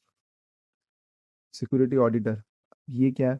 ये बहुत कंपनीज अलग से बुलाती है, या फिर उनके ऊपर डायरेक्ट रेड भी होता है, रेड बोल सकते हो, या फिर अ, एक ईयर में एक बार लोग ऑडिट करवाते हैं अपनी कंपनी में। तो वहाँ पे सिक्योरिटी ऑडिटर्स आते हैं। उनका काम क्या होता है? फोकस किस चीज़ पे होता है? Big picture assessment of organisation overall security posture. They ensure compliance with regulation and identify areas of improvement. वो देखते हैं कि आपकी कंपनीज में कंप्लाइंस प्रॉपरली सेट है कि नहीं, गवर्नेंस सेट है कि नहीं, जो पॉलिसीज पहले से गवर्नमेंट ने बनाई हुई, और साइबर सिक्योरिटी में पहले से जो PCI DSS HIPAA ये सब जो चीज़ें हैं, वो जो आपकी कंपनी वो चीज़ें फॉलो करती है कि नहीं, वो सब चीज़ों के लिए ऑडिटिंग आती है। तो वो उस चीज़ के लिए आके आपकी कंपनी में चेक करते हैं। रिस्पॉन्सिबिलिटी क्या होता है? रिव्यू सिक्योरिटी पॉलिसीज, जो कि मैंने बोला, और procedure of for effectiveness, effectiveness के लिए क्या क्या प्रोसीजर ले सकते हैं। Conduct risk assessment, risk assessment कर क्या क्या हो सकता है आपकी कंपनी के लिए, वो सब बताते हैं वो। Identify potential threat and vulnerabilities, आपकी कंपनी में कोई भी अगर थ्रेट और वनरेबिलिटी होती है तो वो आइडेंटिफाई करके देते हैं वो। बिकॉज ऑडिट के लिए आया तो वो सब चीज़ें वो ऑडिट करते ही। अगर आप PCI DSS HIPAA जैसे और भी अलग अलग है, ISO, वो सब चीज़ें अगर आप नहीं मान रहे हैं तो हो ही सकता है कि आपके कंपनी में कोई ना कोई थ्रेट या वनरेबिलिटी हो, तो वो सब निकाल के देंगे वो, फाइंड करके। Analyse security controls like firewall and access controls, security control जो है आपकी कंपनी में, फायरवॉल्स और एक्सेस कंट्रोल, वो प्रॉपरली वर्क कर रहे हैं कि नहीं वो चेक करेंगे। डिजास्टर रिकवरी प्लान्स बताएंगे, वो टेस्ट करेंगे वो प्रॉपर है कि नहीं, नहीं तो आपको बोलेंगे इनको ठीक करो। Incident response procedure, incident response जो मैंने पहले बोला था कि कोई भी दिक्कत आई तो उसके प्रोसीजर्स चेक करेंगे आपके है कि नहीं प्रॉपर, आपके प्लान्स प्रॉपर है कि नहीं, कोई भी अगर दिक्कत आती है तो आप कैसे प्रिवेंट करोगे। Provide recommendations to improve security posture and meet up compliance requirement, जो कि यहाँ पे बताया, HIPAA एंड PCI DSS, ये चीज़ों के आप कंप्लाई कर पा रहे हो कि नहीं, वो नहीं होगा तो आपको बताएंगे ये चीज़ों को आप फॉलो करो। और अगर आप नहीं कर रहे हो फॉलो, तो जो ऑडिटर आता है वो बाद में, गवर्नमेंट से अगर आता है ऑडिटर तो वो फाइन करते हैं, बहुत बड़ा फाइन करता है। अगर आपने प्राइवेट किसको बुलाया है तो वो चीज़ें आपको वो बता के जाएंगे, आपको उनको प्रिवेंट करना है, ठीक है। तो अगर ये ज़रूरी है कि आपको अपने कंप्लायंस फॉलो करें, और वो चीज़ों को आप मेंटेन रखें, जो जो चीज़ें आती है ऑडिट के अंदर, जो भी चीज़ें आपको बताने में आती है चीज़ों को आप ठीक करो, तो वो कर देना चाहिए। नहीं तो फिर जब कंपनी रैंडम आके आपकी कंपनी को ऑडिट करेगी, अगर मालूम चला तो बहुत मिलियंस ऑफ फाइन्स आपको पड़ सकता है। स्किल्स क्या होनी चाहिए ऑडिटर के पास? Strong understanding of security best practices, regulations पता होनी चाहिए उसको, बिकॉज वो ऑडिटर है, तो ये चीज़ें ही बताना हो, हिपा PSI DSS क्या है, PCI DSS क्या है, तो वो क्या करेगा फिर, ठीक है। तो ये चीज़ें पता होनी चाहिए। ऑडिटिंग मेथोडोलॉजीज पता होनी चाहिए, रिस्क असेसमेंट टेक्निक्स पता होनी चाहिए। तो ये सब चीज़ें ज़रूरी है स्किल्स में। सिक्योरिटी कंसल्टेंट, अब ये क्या है? जैसे कि लिखा है यहाँ पे, कंसल्टेंट मीन्स कोई भी एक पर्सन या फिर कोई भी एक कंपनी में पर्सन काम कर रहा है, तो वो कंसल्टेंसी प्रोवाइड करता है कि आपकी कंपनी में आप क्या क्या स्टेप ले सकते हो बचने के लिए या फिर प्रिवेंट करने के लिए कोई भी साइबर अटैक से, कि ये चीज़ें इंप्लीमेंट कर सकते हो, वो सब चीज़ें वो बताता है वहाँ पे। जैसे यहाँ पे लिखा है मैंने, provide security expertise and guidance to organisation, guidance देता है और डेवलप करता है, इंप्लीमेंट करता है सिक्योरिटी सॉल्यूशंस को, assess and organisation security posture and identify vulnerabilities. इसका भी थोड़ा बहुत वही काम होता है, बट ऑडिटर का थोड़ा काम डिटेल में होता है, वो ऑडिट करता है कितने डेज और महीनों तक चलता है ऑडिटिंग के काम। बट कंसल्टेंसी में क्या है, वो थोड़ा आपको ऊपर ऊपर से गाइड करता है। अगर आप न्यूली कंपनी स्टार्ट करते हो तो कंसल्टेंट आपको गाइड कर देगा कि आपको क्या करना है क्या नहीं। रिकमेंड सिक्योरिटी बेस्ट प्रैक्टिसेस में specialise in specific areas like cloud security and application security. आपको ये चीज़ों के ऊपर मतलब क्लाउड सिक्योरिटी और एप्लीकेशन सिक्योरिटी आप कैसे प्रॉपरली मेंटेन रख सकते हो, सब चीज़ें वो बताएगा। तो अब जो ये कंसल्टेंट, उसके अंदर क्या नॉलेज होनी चाहिए, स्किल्स क्या होने चाहिए? Broad knowledge of cyber security concept, strong communication and consulting skills. Consulting skill तो होनी चाहिए, ठीक है। कम्युनिकेशन अच्छी होनी चाहिए, अगर आपको बता रहा है सब चीज़ें ऐसे ऐसे करना है, साइबर सिक्योरिटी के कॉन्सेप्ट के बारे में उसको अच्छी नॉलेज होनी चाहिए। Experience working with different types of business and security challenges. अलग अलग बिजनेस के साथ उसने वर्क कर किया होना चाहिए, तो जबकि उसको आइडिया आएगा कैसे किससे बात करते हैं, मीटिंग कैसे होती है, सिक्योरिटी के कंसल्टेंसी कैसे देते हैं, ये सब चीज़ों की उसको सिक्योरिटी चैलेंजेस जो आते हैं वो कैसे इमीडिएट कर सकते हैं, वो सब चीज़ें उसको पता होनी चाहिए, ठीक है। अब आ गया सिक्योरिटी इंजीनियर, जो कि मैंने पहले बताया था सिक्योरिटी आर्किटेक्चर। उसके अंदर मैंने बताया था कैसे आपको एक सिस्टम बिल्ड करना है कि आपके कंपनी में कोई भी अगर अटैक्स होते हैं उसको प्रिवेंट करने के लिए। तो वो करेगा कौन? वो फील्ड थी। अब ये जॉब रोल है, जैसे मैंने बताया था सिक्योरिटी इंजीनियर करेगा वहाँ पे ये चीज़, कि वो क्या करेगा, design implement maintain security controls to protect to protect and organisation system and data, ठीक है। रिस्पॉन्सिबिलिटीज़ क्या होती है? कॉन्फ़िगर फायरवॉल, आईडीएस, आईपीएस वगैरह सेट करके रखेगा वो, other security tools. Manage user access permissions, user के जो परमिशन होता है, मतलब कोई भी ऐसा नहीं कि मतलब कोई भी यूज़र एडमिन को भी एक्सेस कर पा रहा है, ठीक है, मैनेजर का अकाउंट को भी एक्सेस कर पा रहा है, तो उनको अलग से परमिशन दी गई होगी कि वो इतना ही काम कर सकते हैं, इतने लिमिट तक ही उनको एक्सेस मिलेगी। Secure system and application from vulnerabilities. इसके अंदर क्या होगा कि सिस्टम को सिक्योर करना है, एप्लीकेशन को सिक्योर करना है, वल्नरेबिलिटीज जो होती है उसमें से। Stay up to date on the latest security threats and best practices. ये बहुत ज़रूरी है, अगर आप सिक्योरिटी इंजीनियर हो, आपको स्टेप्स आपके यही होंगे कि कोई भी अगर मार्केट में न्यू एक्सप्लॉइट या फिर वल्नरेबिलिटी या फिर कोई भी अटैक आता है, तो उससे आपको अपडेटेड रहना पड़ेगा, तब जाके आप अपने कंपनी में सिक्योरिटी इंजीनियर का जो वर्क कर रहे हो, कि आपको जो भी चीज़ इंप्लीमेंट करने वाली जो काम है आपका, वो आप तभी कर पाओगे, आपको नॉलेज होगी पहले से ये चीज़ मार्केट में आई है, तो उससे पहले आप रिमीडिएट कर लो उस स्टेप को, ठीक है, प्रिवेंटिंग स्टेप ले लो। स्किल्स क्या होनी चाहिए? Strong understand of network security concept, experience with security tools and technologies, knowledge of security policies and procedures. ये वही नॉर्मल चीज़ें हैं जो कि ज़्यादा मुझे बताने की ज़रूरत भी नहीं है, आप समझ गए होंगे, ठीक है। डिजिटल फॉरेंसिक इन्वेस्टिगेटर, इसका काम क्या होता है? डिजिटल फॉरेंसिक इन्वेस्टिगेटर का फोकस होता है कि वो रिकवरी करेगा, एनालाइज करेगा एविडेंस को जो भी मिला होता है डिवाइसेस में, जैसे कि मैंने पहले बताया था डिजिटल फॉरेंसिक के जो फील्ड में, कि कोई भी फिजिकल डिवाइस है, मतलब डिजिटल डिवाइस है, उसके अंदर से कोई भी डेटा एक्सट्रैक्ट करना हो, तो डिजिटल फॉरेंसिक का काम होता है, ठीक है। क्राइम सीन में जो भी मिलता है डिवाइस, उसके ऊपर से collect digital evidence from computer, mobile devices, storage devices, network, while preserving it's integrity of legal purpose. हाँ, ये चीज़ ज़रूरी है, लीगल पर्पस के लिए आपको करना है, ऐसा नहीं कि आप मतलब दूसरे के लिए काम कर रहे हो गवर्नमेंट के साथ रह के, तो आपको लीगली ये सब चीज़ें करनी है, आपके पास गवर्नमेंट के परमिशन होंगे तब जाके आप ऐसा कर पा रहे होंगे। Analyse evidence to identify what happen to might be responsible and scope of the incident. Evidence analyse करनी है, क्या क्या चीज़ें अंदर हो सकती है, वो किस चीज़ के लिए रिस्पॉन्सिबल है, मतलब ओवरऑल आपके ऊपर ये लोड है कि मतलब आपको डेटा एक्सट्रैक्ट करना है प्रॉपरली, उसके अंदर क्या क्या चीज़ें फाइंडिंग्स आपको निकाल के देना है वो डिजिटल डिवाइस में से। Prepare report and potentially testify in court about their findings. जो भी रिपोर्ट आपने बनाया है, आपको जो भी डेटा निकला है एक्सट्रैक्ट करके, वो चीज़ें आपको टेस्टिफाई करनी होगी कोर्ट में, फाइंडिंग्स आपके जो निकले हैं रिपोर्ट के अंदर, कि ये मैंने वल्नरेबिलिटीज, मतलब वल्नरेबिलिटीज तो नहीं बोलते यहाँ पे इसको, जो भी आपके फाइंडिंग्स है, जैसे कि कंप्यूटर में से मैंने ये डेटा निकाला है, ये सीक्रेट फाइल थी, वो सब चीज़ें आपको निकाल के रिपोर्ट में बतानी होती है। स्किल्स में क्या होता है? स्किल्स में आपको attention to detail, knowledge of digital forensic tools पता होनी चाहिए, टेक्निक्स पता होनी चाहिए, understanding of legal chain of custody procedures, जो कि बहुत ज़रूरी है अगर आप डिजिटल फॉरेंसिक इन्वेस्टिगेटर बनते हैं तो। अब आपको डिसाइड करना है कि आपको क्या करना है इसमें से। जैसे कि मैंने इतना फील्ड बताया है यहाँ पे, इसमें से आपको किस में इंटरेस्ट है, और अब आपको जानना है। आप, जैसे मैंने आपको इसलिए मैंने डिटेल में बताया इसके अंदर क्या क्या काम होने वाला है, और ये चीज़ें आपको सीखनी पड़ेगी। तो इसमें से आपको फिर अभी डिसाइड करना है कि मैं किस फील्ड के लिए जाऊँ। फिर जब आपको मालूम चल जाएगा मुझे इस फील्ड में जाना है, इस फील्ड में जॉब चाहिए, फिर आपको उस वे में पढ़ाई करनी है। बट जो मैंने पहले बताया, बेसिक्स आनी चाहिए कंप्यूटर नेटवर्क वो सब चीज़ों की, वो तो आनी ही चाहिए, ठीक है। प्रोग्रामिंग जो मैंने बताई थी वो सब चीज़ों आनी ही चाहिए। बट एक बार आपको पता चल गया मेरे को जॉब रोल मुझे कौन सी लेनी है, तो आपको ईजी रहेगा कि और ज़्यादा डीप में उस चीज़ को स्टडी करके उस फील्ड में एक्सपर्ट बनने के लिए। अब by the time you learn, अब आपको टाइम के साथ ही आप सब चीज़ें सीखोगे।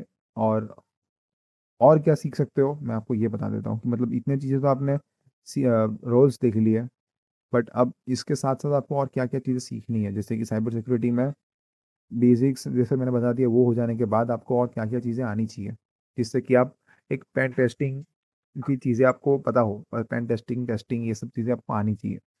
तो उसके लिए आपको क्या क्या करना है, वो आज top 10 for web application security and testing, मतलब जो वेबसाइट होती है उसकी सिक्योरिटी और टेस्टिंग के लिए ओवास टॉप 10 का नॉलेज आपको होना चाहिए।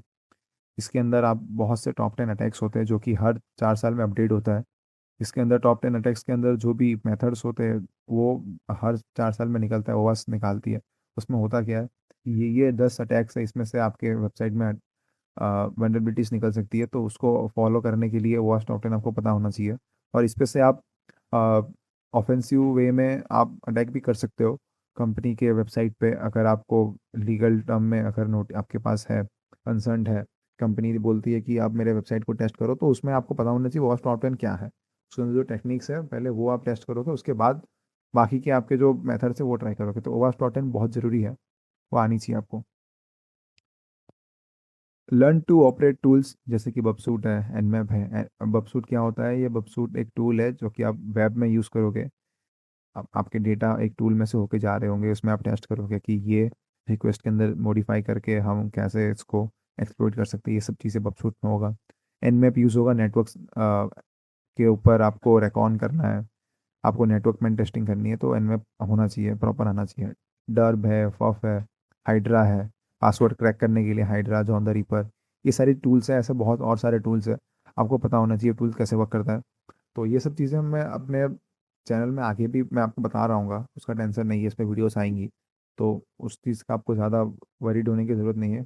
आपको बस मैं एक बार गाइड दे रहा हूँ, ये चीज़ आपको आनी चाहिए, ठीक है। प्रोजेक्ट्स बनाओ। अभी अगर आप साइबर सिक्योरिटी में हो तो प्रोजेक्ट्स बनाएंगे तो आप बहुत ज़्यादा अच्छा रहेगा, कंट्रीब्यूट करोगे ओपन सोर्स के लिए। तो ये चीज़ें आपके रेज्यूमे में बहुत अच्छा इंपैक्ट डालने वाला है, ठीक है। सॉल्व रियल टाइम प्रॉब्लम्स, जो कि आजकल के मार्केट में प्रॉब्लम है, उसको लेके कोई प्रोजेक्ट बनाओ, कुछ टूल्स बनाओ, तो वो बहुत ज़्यादा हेल्प करेगा। ओपन सोर्स का आप कंट्रीब्यूट करोगे तो जब आप रेज्यूमे कहीं पे देते हो, या फिर कोई भी कंपनी में अगर आप जाते हो, बताते हो कि मैंने ये चीज़ कर रखी है, तो वो आपको ज़्यादा क्या बोलते हैं, रिस्पेक्ट करेंगे, बिकॉज आपने एक ऐसा चीज़ बना के दिया है कि मार्केट में उसकी बहुत ज़्यादा नीड थी और आपने उसको डेवलप किया है। Combine your computer science knowledge with AI ML web 3 blockchain, ये सब चीज़ों को यूज़ करके एक टूल्स बना सकते हो आप। ऑटोमेट टूल्स जैसे कि मैंने बताया था, ऑटोमेट टूल्स का यूज़ करके आप जो भी अटैक्स है, पासवर्ड क्रैकिंग हो गया, नेटवर्क स्कैनिंग हो गया, ये सब चीज़ें ईजी कर सकते हो, मतलब ऑटोमेट टूल्स बना के।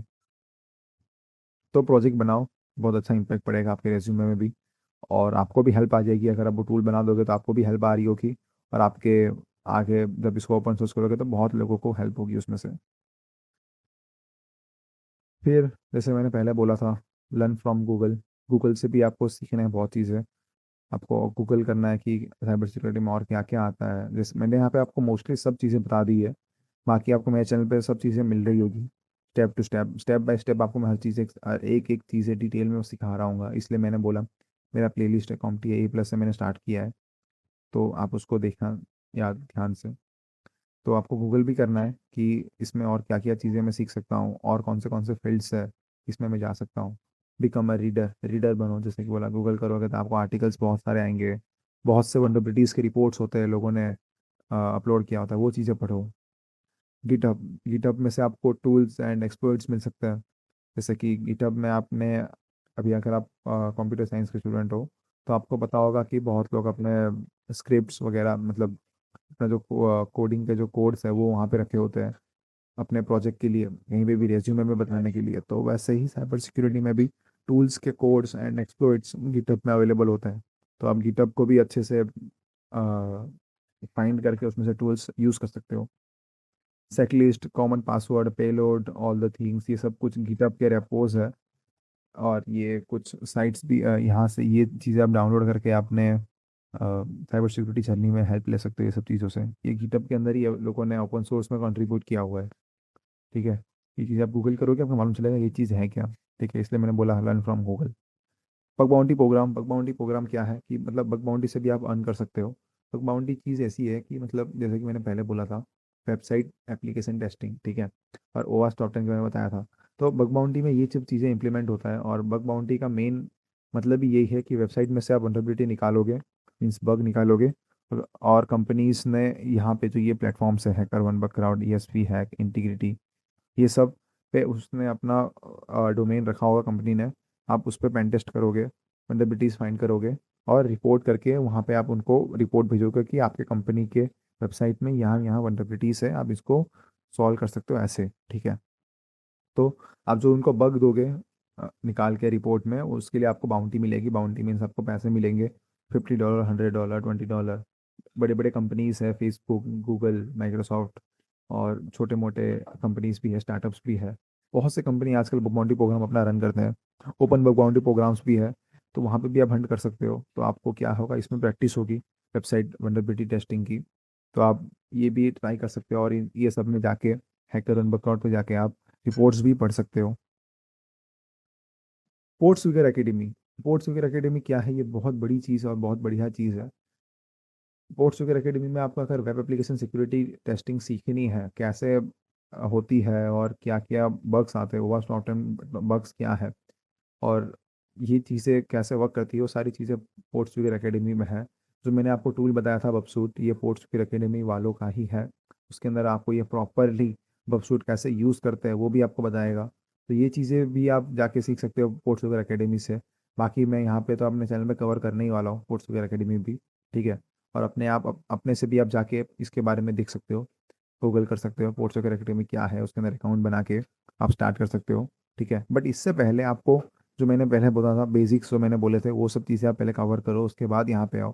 ठीक है, आपको कोडिंग थोड़ी बहुत नॉलेज होनी चाहिए, और कंप्यूटर बेसिक्स के वो सब नॉलेज होनी चाहिए, नेटवर्क्स के, तब जाके आप यहाँ पे पहुँचो। लिनक्स वगैरह भी आपको आना चाहिए। ठीक है, फिर उसके बाद ट्राई, ये एक प्लेटफॉर्म है जहाँ से आप साइबर सिक्योरिटी अपनी जर्नी स्टार्ट कर सकते हो। ये बिगनर्स के लिए ही है। अब यहाँ से जैसे कि उसके अंदर बहुत सारे अलग अलग मॉड्यूल्स हैं ट्राइगमी के, बट मैंने यहाँ पे एक सिस्टमेटिक मैनर में मैंने थोड़े मॉड्यूल्स बताए। आप इस वे में करोगे तो आपका प्रॉपरली आप सीख रहे होंगे साइबर सिक्योरिटी में क्या है, क्या क्या क्या चीज़ें हैं। प्रैक्टिकल मैनर में इन्होंने यहाँ पे लैब्स दे रखी है। मोस्टली चीज़ें यहाँ पे फ्री है, 50 to 60% चीज़ें यहाँ पे फ्री है। बाकी थोड़ा बहुत जो बोल सकते हैं इसमें जो मॉड्यूल्स है वो पेड होंगे, बाकी सब यहाँ पे फ्री है। इंट्रो टू साइबर सिक्योरिटी करके एक मॉड्यूल है जिसमें आपको साइबर सिक्योरिटी का इंट्रो मिल जाएगा। प्री सिक्योरिटी करके एक मॉड्यूल है। कंप्लीट बिगिनर मॉड्यूल एक है उसके अंदर। वेब एप्लीकेशन मॉड्यूल एक है। जूनियर पेंटेस्टर मॉड्यूल है। ऐसे मॉड्यूल्स है उसमें बहुत। मैं आपको एक साथ एक बार चीज़ मैं ट्राई में आपको बता देता हूँ कैसे वर्क करता है ट्राई में। ट्राई हैक मी, ये है ट्राई हैक मी। यहाँ पे जैसे मैंने बोला ट्राई हैक मी में आप ये अकाउंट बना लो यहाँ से, और फिर अपने प्रोफाइल में जाओ। प्रोफाइल में तो जाने की इतनी ज़रूरत नहीं है, आप एक काम करो, प्रोफाइल एक बार बन गया आपका अकाउंट, लॉगिन कर लो। फिर यहाँ से लर्न में जाओ, और लर्न में आपको यहाँ पे बहुत से वो मिल जाएंगे। जैसे कि यहाँ पे मॉड्यूल्स है सारे अलग अलग। मैंने जैसा बताया था यहाँ पे इंट्रोडक्शन टू साइबर सिक्योरिटी, उसके बाद प्री सिक्योरिटी। यहाँ पे ये मॉड्यूल के मैं बताता हूँ क्या है, तो आपको थोड़ा आइडिया आ जाए ट्राई एक में क्या क्या होने वाला है, तो आप इंटरेस्ट लो यहाँ पे आके सीखने की। जैसे कि यहाँ पे understand introduction to cyber security के अंदर ऑफेंसिव क्या है, डिफेंसिव क्या है, करियर क्या है साइबर सिक्योरिटी में। इंट्रोडक्शन टू ऑफेंसिव के अंदर डिटेल में वेब एप्लीकेशन सिक्योरिटी क्या है, ऑपरेटिंग सिस्टम सिक्योरिटी क्या है, नेटवर्क सिक्योरिटी क्या है, जो कि मैंने बताया था जो अपल्स के अंदर इंपॉर्टेंट है स्किल्स के अंदर। Introduction to digital forensic security operations, ये सब चीज़ें भी यहाँ पे बताएंगे। प्री सिक्योरिटी, इसके अंदर इंट्रोडक्शन सिक्योरिटी कवर होगा, network fundamentals, OSI model, packet frame, website कैसे वर्क कर रही है, एचटीटीपी, डीएनएस, ये सब चीज़ें, लिनक्स के फंडामेंटल्स, लिनक्स के कमांड्स वगैरह, विंडोज़ फंडामेंटल्स, विंडोज़ फंडामेंटल में NTFS file system, control panel, ये सब चीज़ें। तो यहाँ पे ऐसे अलग अलग ये मॉड्यूल्स के अंदर बहुत चीज़ें कवर होती है। अब देखता हूँ, अभी आपको मैं और एक दो बता देता हूँ। फंडामेंटल्स का भी एक है, जूनियर पेन टेस्टर, ये इससे पहले ये कंप्लीट बिगिनर पाथ जो है, इसके अंदर आप कंप्लीट बिगिनर पे ट्यूटोरियल कैसे यूज़ करते हैं ट्राइकमी को वो बताएंगे। लिनक्स है, नेटवर्क के basics, network services, web hacking के फंडामेंटल्स, ओवास टॉप 10 जो मैंने बोला था आपको, वो भी यहाँ पे कवर हो रहा होगा। वेबसूट कैसे यूज़ करते हैं ये भी यहाँ पे होगी, ठीक है। और ये जूस सॉफ्ट ओवास का जो जहाँ पे आप सीख सकते हो ओवास टॉप 10 के अटैक यहाँ पे परफॉर्म करोगे आप। ये एक सीटीएफ है, एक लैब है बोल सकते हो, जहाँ पे आप हैकिंग करके आपके जो वेब का जो नॉलेज है वहाँ पे यूज़ कर सकते हो। क्रिप्टोग्राफी, मतलब यहाँ पे आपको जो भी क्रिप्टो लैंग्वेज होते हैं, हैशिंग जो है, ये सब चीज़ें कैसे डिक्रिप्ट कर सकते हो आप, इनक्रिप्ट कर सकते हो, डिक्रिप्ट कर सकते हो, ये सब चीज़ें कैसे वर्क करती है यहाँ पे बताएंगे। जॉन द रिपर, ये टूल है पासवर्ड क्रैकिंग के लिए, हैश क्रैक करने के लिए। और इंक्रिप्शन, इंक्रिप्शन कैसे होती है क्रिप्टोग्राफी में, वो विंडोज़ फंडामेंटल जैसे मैंने पहले बताया था, एक्टिव डायरेक्टरी क्या है, मेटास्प्लॉइट क्या है। ये एक लैब है ब्लू करके, यहाँ पे भी एक सीटीएफ जैसा ही है, विंडोज़ की मशीन है उसको आपको हैक करना है। ऐसे सब चीज़ें हैं। और अगर मैं इसको थोड़ा ओपन करके बताऊँ ना आपको, तो आपको ज़्यादा आइडिया आएगा कि इसके अंदर क्या होने वाला है। लाइक वेब हैकिंग में बबसूट के बेसिक्स, और स्टॉक 10 के अटैक्स, ये ऐसे ही होने वाली है। मतलब स्टार्टिंग का भी ये जो ये एक मॉड्यूल है, ये भी बता देता हूँ आपको। ये लिनक्स फंडामेंटल्स, तो लिनक्स फंडामेंटल में ये various Linux, flavours of Linux, मतलब ये चीज़ों को फन वे में आपको सिखाएंगे। यहाँ पे आपको एक लैब आ जाएगा, यहाँ पे आपको स्टार्ट मशीन करना है। मशीन स्टार्ट करने के बाद यहाँ पे आप अपना अटैक बॉक्स यहाँ पे एक आता है, काली लिनक्स की मशीन आपको आएगी यहाँ पे, उसको आप यूज़ करके कर सकते हो। जैसे कि यहाँ पे है बबसूट में है इंस्टॉलेशन, बबसूट क्या है, व्हाट इज़ बबसूट, और उसको आप उसका डैशबोर्ड कैसे दिखते हैं, इंस्टॉल कैसे करना है, ठीक है। ये सब चीज़ें आपको ऐसे नहीं खाली थियरी है, यहाँ पे आपको लैब भी मिलेगा, ठीक है। मशीन स्टार्ट कर दो यहाँ से, मशीन यहाँ से स्टार्ट हो जाएगी, और यहाँ पे एक आपको आईपी मिल जाएगा, और ये यहाँ पे अटैक बॉक्स है। तो साइड में एक आपको अटैक बॉक्स के लिए यहाँ पे देखो, यहाँ पे एक लैब ओपन हो जाएगी, ठीक है। फिर मैं इसको बंद कर देता हूँ, ये फिर हम अभी करने बैठेंगे, वीडियो और लंबा हो जाएगा।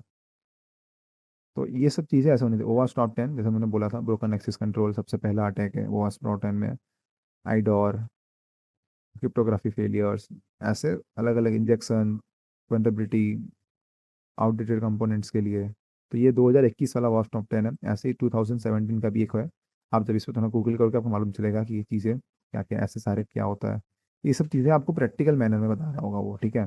जैसे कि ऐसा एक लैब देगा आपको, उसके अंदर आपको अटैक करना है, सॉल्व करना है, और फ्लैग्स वगैरह निकालने हैं, क्वेश्चन के आंसर देने हैं, वो भी सॉल्व कर करके, ऐसे नहीं कि मतलब खाली आपको थियरी दे रहा है, ठीक है। और जैसे कि ये तो बता दिया मैंने, फिर hack the box academy, hack the box academy करके भी एक है। हैक द बॉक्स वालों ने अपना एकेडमी रखा है, जिसमें आप चीज़ों को, ये पेड है वैसे, मोस्टली पेड ही है यहाँ पे। तो ये चीज़ आप पैसे डाल सकते हो स्टार्टिंग में, तो आप ये हैक द बॉक्स एकेडमी भी कर सकते हो। बट उससे पहले मैं बोलता हूँ ट्राई हैकमी ट्राई कर लो आप। ट्राई हैकमी में जैसे मैंने बताया है, ये वाला मॉड्यूल ऐसे वे में, इस वे में आप कवर करो। बाकी ट्राई हैकमी का मैं आपको एक पूरा डिटेल गाइड अपने डिस्कॉर्ड में दे दूंगा मैं, वहाँ पे आप देख सकते हो। हैक द बॉक्स एकेडमी के अंदर आप फॉर बिगिनर्स और इंटरमीडिएट एडवांस सबके लिए आइए, सब चीज़ें आराम से इसमें आप सीख सकते हो। इसमें भी बहुत अच्छे से बताया गया है हैक द बॉक्स एकेडमी में, बट ये पेड है, ठीक है। Capture the flag, capture the flag के अंदर क्या है कि एक गेम होता है हैकिंग में, जैसे कि उसमें आपको करना क्या है, सिस्टम को हैक करके यूज़र एक्सेस लेके उसका एक फ्लैग निकालना है, एक उसमें से फाइल निकालनी है, और प्रिविलेज एक्सेलेशन करके रूट एक्सेस लेके कंप्यूटर का, मतलब मेन एडमिन का एक्सेस लेके उसमें से भी एक फ्लैग निकालना है। तो उसके अंदर जो ये एक गेम ही है, ये कैप्चर द फ्लैग, सीटीएफ बोलते हैं इसको। तो वो चीज़ें आपको सीखनी है। तो मैंने जैसे मैंने बताया था वहाँ पे ट्राइकमी में, पिकल रिक और ब्लू जो था वो एक सीटीएफ ही है। तो वो सब चीज़ें कैसे वर्क करती है वो चीज़ें वहाँ पे जब करोगे ट्रैक में वहाँ चलेगा। तो ट्रैक में है उसके लिए हैक द बॉक्स है जो कि थोड़ा एडवांस है। फिर ऑब्स्टेक प्रूविंग ग्राउंड्स ये भी एक अच्छा है, ऑब्स्टेक वालों की तरफ से है। ये भी आपको, ये तीन चीज़ में से आप ट्राई कर सकते हो, कोई भी एक चालू कर सकते हो। ट्रैकिंग से चालू करो, फिर हैक द बॉक्स भी करो, उसके बाद ऑब्स्टेक पे जा सकते हो आप, ठीक है। सिक्योरिटी कॉन्फ्रेंसेस एंड मीटअप्स, अभी इतने सारी चीज़ें तो आप कर रहे हो, ठीक है, बट आपको अगर मोटिवेटेड रहना है, आपको आपके कम्युनिटी मेंबर्स से मिलना है, इस साइबर सिक्योरिटी के कम्युनिटी मेंबर्स को और चीज़ों को और फिजिकली जाके डिटेल में सीखना है, तो आप कॉन्फ्रेंसेस मीटअप में जा सकते हो। जैसे कि सबसे पहला मैं बोल सकता हूँ द हैकर्स मीटअप, THM, जिसको शॉर्ट फॉर्म में बोलते हैं। ये मंथली इवेंट है जो कि हर एक सिटी में हो रहा है आजकल, मोस्टली हर सिटी में हो रहा है। इसके अंदर आप जाके आप यहाँ पे टॉक्स और वर्कशॉप अटेंड कर सकते हो हैकर्स मीटअप के। और ये आपकी सिटीज़ में भी होगा, मुंबई में है, पुणे में है, और बेंगलोर में भी चल रहा है, और अहमदाबाद में भी है। मतलब ऐसे बहुत जगह में है अभी तो। चंडीगढ़ में भी है। ऐसे आप अगर सर्च करोगे तो हैकर्स मीटअप के बारे में, तो यहाँ बहुत सारे अलग अलग उसके मंथली इवेंट्स होते हैं। अब वहाँ पे जाके भी आप साइबर सिक्योरिटी के जो कि बेसिक टर्म्स है और जो भी आपको नॉलेज लेना है साइबर सिक्योरिटी के, अच्छे अच्छे स्पीकर्स आते हैं वहाँ पे आप ले सकते हो। ऐसे ही डेफकॉन है, ये भी बहुत बढ़िया है। डेफकॉन दिल्ली होता है इंडिया के अंदर, और डेफकॉन बाहर भी होता है, तो वो भी आप कर सकते हो, वहाँ पे भी अटेंड कर सकते हो आप। Besides besides Ahmedabad, besides Goa, besides Dehradun, besides Mumbai, India में ऐसे अलग अलग बिसाइड्स हो रहे हैं। बिसाइड अहमदाबाद 3-4 साल से हो रहा है, वहाँ पे आप जा सकते हो ऐसे इवेंट्स में। वहाँ पे वर्ल्ड वाइड हर जगह से स्पीकर्स आते हैं, और वहाँ पे अपना टॉक और जो भी आप उन्होंने किया हुआ होता है वर्क, और वहाँ पे वर्कशॉप्स भी होते हैं, कार हैकिंग और लॉक पिकिंग, ऐसा सब चीज़ें होती रहती है वहाँ पे, ठीक है। ओवास करके एक है, नलकॉन है, वर्ल्डकॉन भी है। वर्ल्डकॉन बैंगलोर में होता है और इस बार हो रहा है बैंगलोर में, तो आप वहाँ पे भी जा सकते हो। बेंगलोर के मई नहीं, जून में हो रहा है, जून के 2022 में, तो वहाँ पे भी आप जा सकते हो, वर्ल्डकॉन में भी, ठीक है। सिक्योरिटी फॉरम्स, सिक्योरिटी फॉरम्स के अंदर मतलब आप बोल सकता हूँ कि अब जितने आप चीज़ें सीख रहे हो और उसके बारे में आपको क्वेश्चन है या फिर आपको चीज़ें और डिटेल में जाननी है, तो आप फॉरम्स को ज्वाइन कर सकते हो। डिस्कॉर्ड में बहुत सारे ग्रुप्स है, हैक द बॉक्स की ग्रुप है, और अलग अलग कम्युनिटीज़ भी होती है डिस्कॉर्ड में, रेडिट में, स्टैक में। व्हाट्सअप ग्रुप भी बहुत सारी है हैकिंग के। मैं आपको अपने डिस्कॉर्ड चैनल का, जो हमारा जो चैनल है उसका डिस्कॉर्ड का मैं लिंक मैं नीचे दे दूंगा, आप उसमें ज्वाइन हो जाना। उसमें भी आपको बहुत से लोग आपको मिल जाएंगे वहाँ पे। आपको सब कम्युनिटी के लोग भी आपको मैं प्रोवाइड कराऊंगा, वहाँ पे आप डिस्कस कर सकते हो एक दूसरे के साथ। अच्छे लोग, मतलब ऐसे नहीं कि मेरे चैनल पे सब बिगिनर्स ही होंगे, यहाँ पे इंटरमीडिएट एडवांस के भी लोग होंगे, तो वहाँ पे डिस्कॉर्ड पे आप सब एक दूसरे के साथ नेटवर्किंग कर सकते हो, सोशल रह के आप सब चीज़ें सीख सकते हो, ठीक है। तो डिस्कॉर्ड की मैं लिंक डाल दूंगा, आप वहाँ पे कनेक्ट हो जाना। मैं वहाँ पे आपको मटेरियल्स भी प्रोवाइड कर दूंगा जो भी हैकिंग के लिए सीखना है, ठीक है। और व्हाट्सअप ग्रुप भी है, बहुत सारे अलग अलग कम्युनिटीज़ के हैं, उसमें भी आप ज्वाइन हो सकते हो। तो यहाँ पे मैं यही बोलना चाहूँगा कि साइबर सिक्योरिटी में अगर आप आते हो तो लर्निंग कभी ख़त्म नहीं होती, ठीक है। लर्निंग नेवर स्टॉप्स, क्योंकि इस फील्ड के अंदर बहुत सी चीज़ें नए नए आती रहती है। वो चीज़ों को आपको एक्सप्लोर करना है, उसको इम्प्लीमेंट करना है, तो कभी स्टडीज इसमें ख़त्म ही नहीं होगी। तो इसलिए मैंने आपको पहले ही बोला था कि इट्स नॉट इजी, ठीक है। जितना इजी लगता है उतना इजी है नहीं। तो इसको आपको एक एबिलिटी आपके अंदर होनी चाहिए कि मैं सब चीज़ें पढ़ सकूँ, नई नई चीज़ों को अपने अंदर ले सकूँ और सीख सकूँ कि हाँ ठीक है, ये चीज़ ऐसे वर्क करती है। तो आपके अंदर एक, बोल सकते हैं कि मोटिवेशन और कॉन्फिडेंस होनी चाहिए कि मैं कर सकता हूँ ये चीज़, ठीक है। तो लर्निंग कभी स्टॉप नहीं होगी। तो आपको उस हिसाब से इस फील्ड में आना चाहिए, आना पड़ेगा, और उस हिसाब से आपको वर्क करना पड़ेगा। सो अभी हम देख लेते हैं, इतने सारी चीज़ें आपने सीख ली, जान ली, कॉन्फ्रेंसेस कहाँ से सीखना है, ट्राई एकमी, पोर्ट्सुगर एकेडमी, बपसूट, टूल्स आना चाहिए, ये सब चीज़ें आपने सब देख ली। अब कुछ सर्टिफिकेशंस की बात कर लेते हैं कि ये सब चीज़ें मैं पढ़ तो ली, अब इसको प्रूव करने के लिए कुछ सर्टिफिकेट्स तो लूँ मैं, ठीक है, प्रोफेशनल सर्टिफिकेट्स। तो सिक्योरिटी के अंदर सबसे पहला सर्टिफिकेट है CEH, सर्टिफाइड एथिकल हैकर, ये इसी काउंसिल की तरफ से आता है। ये सर्टिफिकेशन आप ले सकते हो। अभी के टाइम पे ये बहुत ज़्यादा, बहुत लोग ले रहे हैं, बट अब आउटडेटेड होने आया ये। बट चाहो तो आप ले सकते हो, खाली इसका नॉलेज ले लो तो भी चलेगा। सर्टिफिकेट करो ना करो इतना कुछ ज़्यादा दिक्कत की बात नहीं है, बट बहुत कंपनी CH मांगती है, तो आप उसके लिए कर सकते हो। बाकी मैं इतना ज़्यादा रिकमेंड नहीं करता आप CH, बिकॉज अब ये आउटडेटेड होने आया है, इसी काउंसिल की तरफ से है CH। उसका आप मॉड्यूल पढ़ सकते हो, ठीक है। और फिर दूसरा है e learning security junior pen tester, eJPT. EJPT भी आप कर सकते हो, ईजेपीटी मैं रिकमेंड करता हूँ आप ये करो। ये बोल सकता हूँ मैं, little bit beginner intermediate level का है, बट आप अगर सी एच का नॉलेज ले लोगे तो फिर ईजेपीटी आपके लिए ईजी है। तो आप ईजेपीटी से स्टार्ट दे सकते हो, अगर आप सी एच नहीं कर रहे हो तो ईजेपीटी से आप स्टार्ट दो। उसके बाद आप ऑफेंसिव करो। ऑफेंसिव सिक्योरिटी का जो ऑफसेक की तरफ से आती है सर्टिफिकेट, ओएससीपी, ये एक एडवांस लेवल का सर्टिफिकेशन है। तो आप अगर ये कर लेते हो तो फिर आप मतलब आपको बहुत सी चीज़ें नॉलेज आपको आ जाती है। पेन टेस्टिंग के अंदर नेटवर्क पेन टेस्टिंग आपको आ रही होती है, वेब आ रही होती है। वेब तो आपको वैसे भी ईजेपीटी में कवर होगा, और डिटेल में कवर करने के लिए आप ओएससीपी का एक अलग ऑफेंसिव सिक्योरिटी का एक आता है ओएसडब्ल्यूई, वो कर सकते हो, ठीक है। तो मैंने तो ये तीन हाईलाइट कर रखे हैं। ये अगर आप कर लेते हो इसमें से दो या तीन, कोई भी मतलब जैसे सी एच करके ओएससीपी करो, या फिर ईजेपीटी करके ओएससीपी कर लो, या फिर खाली ओएससीपी डायरेक्ट करोगे तो भी चलेगा। अगर ये सबके ऊपर के बस सी एच और ईजेपीटी के आप खाली नॉलेज ही ले रहे हो, मतलब ये सी एच है और ये जी पी टी, इसके बस आप खाली स्टडी करके डायरेक्ट आप ओ एस सी पी देना चाहो तो भी दे सकते हो, बट मैं रिकमेंड करता हूँ इसके ऊपर के पहला कोई भी बिगिनर लेवल एक एग्ज़ाम दो, तो आपको आइडिया आएगा कैसा एग्ज़ाम होता है, ठीक है। ई जी पी टी या सी एच कोई भी एक एग्ज़ाम दे के ट्राई करना रिकमेंड तो मैं करता हूँ सबसे पहले बिगिनर के लिए ई जी पी टी। बाकी आप सी एच की नॉलेज ले लो, ठीक है। तो ये तीन अगर आप कर लेते हो तो आपका रेज्यूमे शॉर्टलिस्ट होने के चांसेस बढ़ जाते हैं, बिकॉज ये बहुत ज़्यादा आस्क में होता है, और प्रोफेशनल सर्टिफिकेट ये कंपनी से जो जॉब रोल्स रिक्रूटमेंट में डालती है कि मतलब ये चीज़ें आनी चाहिए, तो उसमें सर्टिफिकेशंस में ये होते हैं, इस तीनों में से एक दो या फिर ये तीनों होती है, ठीक है। कॉम्पटी ए प्लस, कॉम्पटी ए का सिक्योरिटी प्लस है, वो भी आप कर सकते हो करना हो तो। और जी आई ए सी सिक्योरिटी एसेंशियल्स मीन्स डांस की तरफ आता है, इनके भी सर्टिफिकेशंस है, ये भी आप कर सकते हो। ये थोड़े महंगे आते हैं, बट अगर आपको करना है तो आप कर सकते हो, ये भी बहुत बढ़िया सर्टिफिकेट है और बहुत अच्छी स्टडीज आपकी हो जाएगी ये करते हो तो। खाली आप नॉलेज भी ले लो तो भी बहुत है, मैं ऐसा नहीं बोलता कि सर्टिफिकेट लो ही, ठीक है। Certified information security system security professional, C I S S P, इसके अंदर आप अगर पढ़ते हो तो आपको सिस्टम सिक्योरिटी के बारे में आपको मालूम चलेगा बहुत चीज़ें, और प्रोफेशनल सर्टिफिकेशन ही है। तो ओवरऑल अगर ये सारे कर लेते हो तो आपको कहीं पे भी जॉब मिल सकती है, कोई टेंशन नहीं है अगर आप कॉर्पोरेट में आना चाहते हो तो, ठीक है। तो इसमें सब सारे कर लेते हो तो बहुत ही बढ़िया है। अगर स्टार्टिंग के मैंने जो तीन हाईलाइट किया उसमें से आप कर लो थोड़े, तो भी आपको आपका रिज्यूमे शॉर्टलिस्ट तो हो ही जाएगा, ठीक है। नेटवर्किंग के अंदर मैं नेटवर्किंग के सर्टिफिकेट ये चार है, बट मैं इतना ज़्यादा रिकमेंड नहीं करता कि आप नेटवर्किंग सर्टिफिकेट करो ही।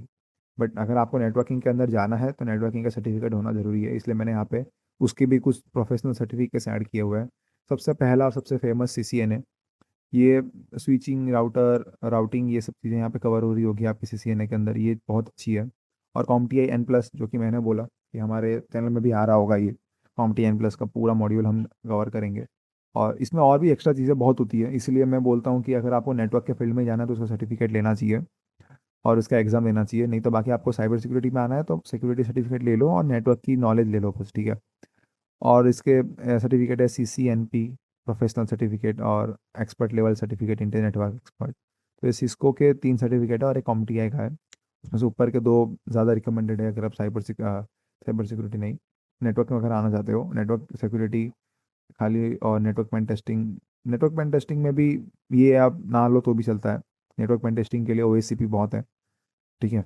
अगर आपको नेटवर्किंग में जाना है, मीन्स नेटवर्क संभालना है आपको खाली, मीन्स नॉन इन मैं सिक्योरिटी में बात नहीं कर रहा हूँ, खाली नेटवर्किंग के प्रॉपर जॉब जो होते हैं उसमें जाना है तो आपको ये सर्टिफिकेट आने चाहिए। लिनक्स, अब लिनक्स के लिए अलग से कोई जॉब नहीं होता, और ये अलग से कहीं पे कोई इतना ज़्यादा कहीं पे कोई मांगता भी नहीं है कि मतलब रेड हैट एक सर्टिफिकेट है, आर एच सी एस है, ये सब बेसिक लेवल सर्टिफिकेशंस है। अगर आप करते हो तो ठीक है, आपको नॉलेज आ जाएगी एक।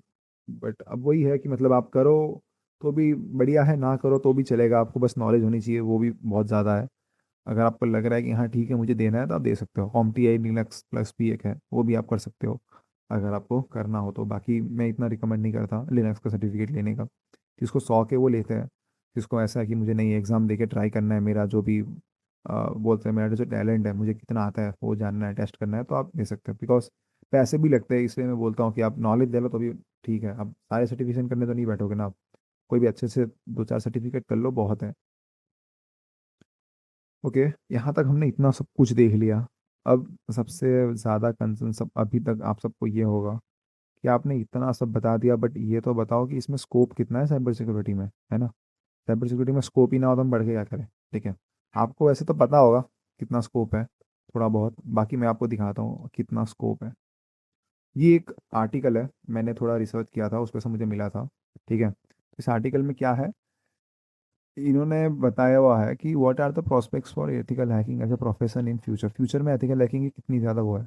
तो यहाँ पे देखो साफ लिखा है, मैं इसको एक हाईलाइट कर लेता हूँ। Ethical hacking has infinite future. ठीक है, इनफाइनाइट फ्यूचर है। Many areas including government, corporate, enterprises, health care enter, और ये थोड़ा यहाँ पे नर रहा है। ओके, इसको मैं प्रॉपरली, एक ये लाइन है, इनफाइनाइट फ्यूचर है, और ये various field, entertainment, banking, enterprise, हर जगह पे इनका जो फील्ड है, इस फील्ड में जॉब आपको मिलनी ही मिलनी है। ये इतना ज़्यादा करियर इसमें ब्राइट है। ठीक है, और यहाँ पे even though only 32% people work in ethical hacking industry, as a result the demand for new staff is on the rise। मतलब दिन ब दिन डिमांड भी बढ़ रही है, और compare to last year number of ethical hacker predicted by rise by 20% by end of 2023। और अभी 2024 चल रहा है, 2024 में इतने सारे डिमांड और भी आ रहे हैं, बट वही है कि हमारे पास लोग कम हैं इस फील्ड में, तो इसकी डिमांड तो बहुत है, और ये फील्ड कभी ख़त्म भी नहीं होने वाला है, आगे मैं बताऊंगा। As a result this number will continue to grow in future. ये बढ़ने ही वाला है, कम नहीं होने वाला कभी भी। Ethical hacking is a great way to keep your job safe, because इसमें कभी भी ये ट्रेंड नहीं जाएगा जॉब का। अभी अब समझ लो ये बीटेक भी करके सॉफ्टवेयर इंजीनियरिंग भी कर रहे हो, तो एक टाइम पे ये भी, ये ट्रेंड भी खत्म होने वाला है सॉफ्टवेयर इंजीनियरिंग की। ठीक है, बट एथिकल हैकिंग और साइबर सिक्योरिटी ये सब चीज़ें खत्म नहीं होगी, क्योंकि अगर सिस्टम अब बनाते हो, कोई चीज़ें बना रहे हो, तो उसको सिक्योर करने के लिए कुछ तो होना चाहिए। आप एआई लेके आ गए, आप क्लाउड में वर्क कर रहे हो, आप सॉफ्टवेयर बना रहे हो, वेबसाइट बना रहे हो, उसको सिक्योर करने के लिए तो कोई चाहिए। तो ये फील्ड कभी खत्म नहीं होगा। ये देखो जॉब स्टेबिलिटी यहाँ पे लिखा हुआ है। Job stability is one of the most critical factor determining employment decision. Employment decision में एक जॉब सिक्योरिटी बहुत ज़्यादा जरूरी है। Like trend, cyber security is a job that is never out of demand, never out of demand. ठीक है, ये चीज़ आपको यहाँ पर दिख रही है ना, ये बहुत ज़्यादा इंपॉर्टेंट है। सबको ये चीज़ जाननी होती है, ऐसा कोई जॉब बताओ कि जिसमें कभी ट्रेंड ही नहीं आता और हम उस आराम से कर सके, हमारी जॉब सिक्योर हो। ठीक है, तो ये चीज़ है, बहुत ज़्यादा सही है। Like doctors, ethical hackers require 24 hours a day. Means ये क्या बोल रहा है कि जैसे कि एक डॉक्टर चाहिए हमको 24/7, वैसे एथिकल हैकर भी चाहिए 24/7। ठीक है, तब जाके चीज़ें हो सकती है सॉल्व, नहीं तो फिर कभी भी कोई भी अटैक हो गया, अगर डॉक्टर जैसे टाइम पे नहीं आता तो कोई भी दिक्कत हो सकती है। वैसे एथिकल हैकर ना पहुंचे वहाँ पे टाइम पे, तो दिक्कत आ सकती है वहाँ पे। Ethical hacking has a 100%, 0% unemployment rate. ये चीज़ देखिए, ये चीज़ बहुत ज़्यादा बढ़िया है।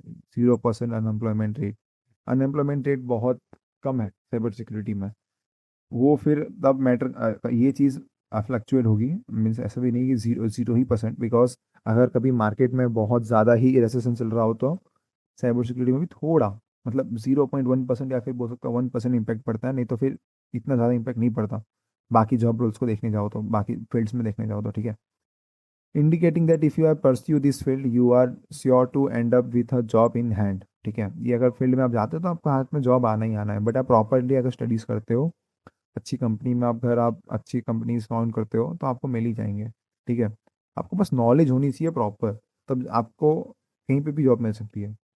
Study show a major shortage of skills in the larger field of information security. देखा यहाँ पे लिखा है, ये शॉर्टेज है, shortage of skills in larger field of information security, ये चीज़ यहाँ पे लिखी है, ये चीज़ इंपॉर्टेंट है। यहाँ पे लोग चाहिए बट हमारे पास है नहीं, मतलब सब डिमांड बहुत है, बट सप्लाई यहाँ से नहीं हो रही है उतनी साइबर सिक्योरिटी स्टूडेंट्स की। कंपनीज आर विलिंग टू पे a premium to filling growing opening in their cyber security departments। Means वो लोग पैसे देने को भी रेडी है, बट लोग नहीं मिल रहे। तो यही है कि मतलब ये फील्ड बहुत ज़्यादा डिमांडिंग है, तो आप इस फील्ड में आ सकते हो, और फ्यूचर इसमें बहुत ज़्यादा ब्राइट है। But they are having trouble finding qualified candidates. तो वही मतलब डिमांड है बट सप्लाई नहीं है। It implies that if you are trained as ethical hacker you need not worry about money. पैसे की टेंशन लेने की आपको कोई ज़रूरत नहीं है, बिकॉज लोग देने को रेडी है आपको पैसे, और पे करने को रेडी है, बट आप कितने नॉलेजेबल हो, आप कितना कर सकते हो, वो आपके ऊपर है फिर। ठीक है, और ये जो मैंने आर्टिकल निकाला है ये इस साइट से मिला है मुझे, knowledge.com। आप जाके खुद जाके आप चेक कर सकते हो या आर्टिकल के बारे में सही, इसमें से कोई भी एक टॉपिक सर्च करके साथ में knowledge.com लिखोगे तो आपको ये आर्टिकल वहाँ पे मिल जाएगा। ऐसे नहीं कि मतलब मैंने खुद लिख दिया है, ये चीज़ें आपको खुद, आपको इंटरनेट में अगर सर्च करोगे कितनी डिमांड है तो आपको खुद मिल जाएंगे ऐसे आर्टिकल्स बहुत सारे। अब बात कर लेते हैं सैलरी कितनी मिलती है, क्योंकि यही तो इम्पोर्टेंट है, कोई भी फील्ड में जाओ पैसे मिलने चाहिए। मीन्स अगर सब कुछ तो कर लिया, पैसे ही नहीं मिल रहे तो क्या करें हम, ठीक है। तो सैलरी कितनी है इंडिया लेवल, इंडिया के अंदर? Average cyber security salary in India varies depending on experience, location and specific role के ऊपर अलग अलग सैलरी मिल सकती है। बट मैं एक एवरेज लेके चल रहा हूँ। तो फ्रेशर्स के लिए 3.5 लाख से लेके 5 लाख पर एनम तक एंट्री लेवल जॉब्स मिलती है। मिड लेवल प्रोफेशनल्स जो होते हैं, जिनके पास 2 to 5 ईयर के एक्सपीरियंस होते हैं, उनको 5 लाख से 15 लाख का पर एनम का पैकेज मिलता है। और जो सीनियर लेवल मैनेजमेंट में उनको 10 लैक्स प्लस की ही, मतलब अभी 10 लाख तो नहीं, मतलब 1 करोड़ के आसपास है ना, ये 5, हाँ 60 से, मतलब इतने ज़्यादा भी मिल सकते हैं अगर 5 ईयर प्लस एक्सपीरियंस है तो, ठीक है। 10 लाख जितने का ये, हाँ 10 lakh plus lakhs to 7 lakhs per annum आपको मिल सकते हैं यहाँ पे। ऐसे मतलब थोड़ा फर्क आ गया है, मतलब यहाँ 15 लाख है, यहाँ पे 10 लाख है, बट यहाँ पे 10 लाख प्लस प्लस बहुत ज़्यादा हो सकता है। 5 ईयर प्लस एक्सपीरियंस है तो आप बहुत ज़्यादा डिमांडिंग है, आपको सीसो तक की पोस्ट भी मिल सकती है अगर आप 7-8 साल इस फील्ड में आ जाते हो। तो सीसो कंपनी के मेन सारे साइबर सिक्योरिटी, जो भी साइबर सिक्योरिटी जो टर्म जो वर्क हो रही होती है वो सब चीज़ें मैनेज कर रहा होता है। तो सीनियर लेवल मैनेजमेंट का पोस्ट है। आउटसाइड इंडिया ग्लोबल में क्या आपको मिलेंगे इन यूएसडी? तो salaries for cyber security professional hire outside India, because India से ज़्यादा बाहर ज़्यादा डिमांड है और वहाँ पे लोग पे करने को भी रेडी है आपको। इंडिया में भी थोड़ा कम है scope, but in future 5 to 6 year में ये चीज़ बढ़ने वाली है। जब तक आप पढ़ के साइबर सिक्योरिटी बाहर आओगे, जब मार्केट में आओगे, तब तक आपकी डिमांड हो गई होगी, ठीक है। Develop countries like US, UK, Canada, here's rough estimate in USD. तो $50,000 टू लेके 70,000 per annum entry level job मिलती है, जो कि बहुत अच्छी होती है। मिड लेवल प्रोफेशनल्स 70,000 से लेके 120, और सीनियर लेवल को तो इससे प्लस ही मिलने वाली है, ठीक है। तो वही है कि मतलब वहाँ पे ज़्यादा आपको पे करेंगे डॉलर के वे से, और वहाँ पे ज़्यादा डिमांड भी है, ठीक है। तो यही है कि मतलब आप कंपेयर करने जाओगे कि इंडिया में कम दे रहे हैं, वहाँ पे ज़्यादा दे रहे हैं। तो अब यहाँ पे इतना ज़्यादा मैच्योर नहीं है साइबर सिक्योरिटी, बट वहाँ पे आउटसाइड इंडिया बहुत ज़्यादा मैच्योर है। तो अभी यहाँ पे कर रहे हैं वहाँ पे, और यहाँ पे भी हो जाएगा, बट टाइम लगेगा थोड़ा, 5-6 साल के आसपास लगने वाला है। तो ये कॉट है, if you are online you are vulnerable, because अगर आप ऑनलाइन हो कोई भी जगह पे तो आप वनरेबल हो। आपके अगर फेसबुक अकाउंट है, लिंक्डइन है, कुछ भी है, आप अगर कुछ भी चीज़ें एक्सप्लोर कर रहे हो तो आप वनरेबल। आप मोबाइल फ़ोन भी यूज़ कर रहे हो, इंटरनेट यूज़ कर रहे हो तो आप वनरेबल हो। कभी भी आपके ऊपर कोई भी अटैक हो सकता है, आपको पता भी नहीं चलेगा, ठीक है। So what does it take? अब साइबर सिक्योरिटी क्या क्या लेता है, मीन्स क्या क्या चीज़ मांगता है अगर आपको आना है तो? Programming is important, programming important है, ये चीज़ याद रखना।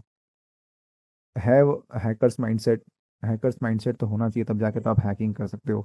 उस वे से आपको सोचना पड़ेगा कि मैं कैसे इस चीज़ को अटैक करके सिस्टम का एक्सेस ले सकता हूँ, ये सब चीज़ें, बट इन एथिकल वे। अब यही चीज़ अनएथिकल वे में भी लोग करते हैं, बट आपको एथिकल वे में करना है। मैं आपको जो भी गाइडेंस दे रहा हूँ ये एथिकल वे के लिए दे रहा हूँ, मैं कोई भी अनएथिकल वे को प्रमोट नहीं करता। एथिकल वे के लिए मैं आपको बता रहा हूँ ये सारी चीज़ें। Be verbose, don't talk too much. Be verbose means, verbose मतलब क्या है? आपको ज़्यादा बोलना नहीं है, लोगों को सुनना है और एनालाइज करना है लोग क्या कर रहे हैं, कैसे कर रहे हैं। आप जो कॉन्फ्रेंसेस में जाओगे, वहाँ पे लोगों से मिलोगे, सोशल होंगे लोगों के साथ, तब आपको लोगों को सुनना है, जानना है कि कैसे वो वर्क करते हैं, क्या करते हैं, उनके डेली लाइफ में वो साइबर सिक्योरिटी के अंदर जो अपने जॉब में क्या करते हैं, वो सब चीज़ें जानना है। मतलब पर्पस रहना है, मीन्स लोगों को सुनना है, एनालाइज करना है, ज़्यादा बोलना नहीं है, क्योंकि हैकर्स ज़्यादा बोलते नहीं, ज़्यादा सुनते हैं। तो उनको डेटा कलेक्ट मिलता है, डेटा उनको ज़्यादा मिलता है सामने वालों से, और सीखने को ज़्यादा मिलता है। बी सोशल एंड कम्युनिकेट, जैसे कि मैंने बोला, कॉन्फ्रेंसेस में जाओ, मीटअप्स में जाओ, वहाँ पे आपको सीखने को मिलेगा, वहाँ से आप सोशलाइज हो गए, लोगों से बात करोगे, अच्छे से कॉन्टेक्ट्स आपके बनेंगे, तो उससे आपको हेल्प मिलेगी आगे फ्यूचर में। तो बहुत ज़्यादा अच्छा होता है अगर आप कोई भी कॉन्फ्रेंसेस और मीटअप्स में जाते हो तो। लॉजिकल थिंकिंग होनी चाहिए, क्योंकि बहुत ज़रूरी है साइबर सिक्योरिटी में। लॉजिकल थिंकिंग ही ना हो तो फिर आप किस वे से आपको सोचना है, आपको पता होनी चाहिए। अगर ये दिक्कत, हमको ये इंसिडेंट रिस्पॉन्ड करना है, या तो फिर सिक्योरिटी एनालिस्ट के अंदर हो आप, पेन टेस्टर हो आप, तो वहाँ पे लॉजिकल थिंकिंग बहुत ज़्यादा ज़रूरत पड़ती है। Don't learn it all but know it all. जैसे कि मैंने बोला, आपको प्रोग्रामिंग के लिए बोला था कि आपको पूरा नहीं पढ़ना है, बट आपको पता होना चाहिए कैसे वर्क करता है, ठीक है।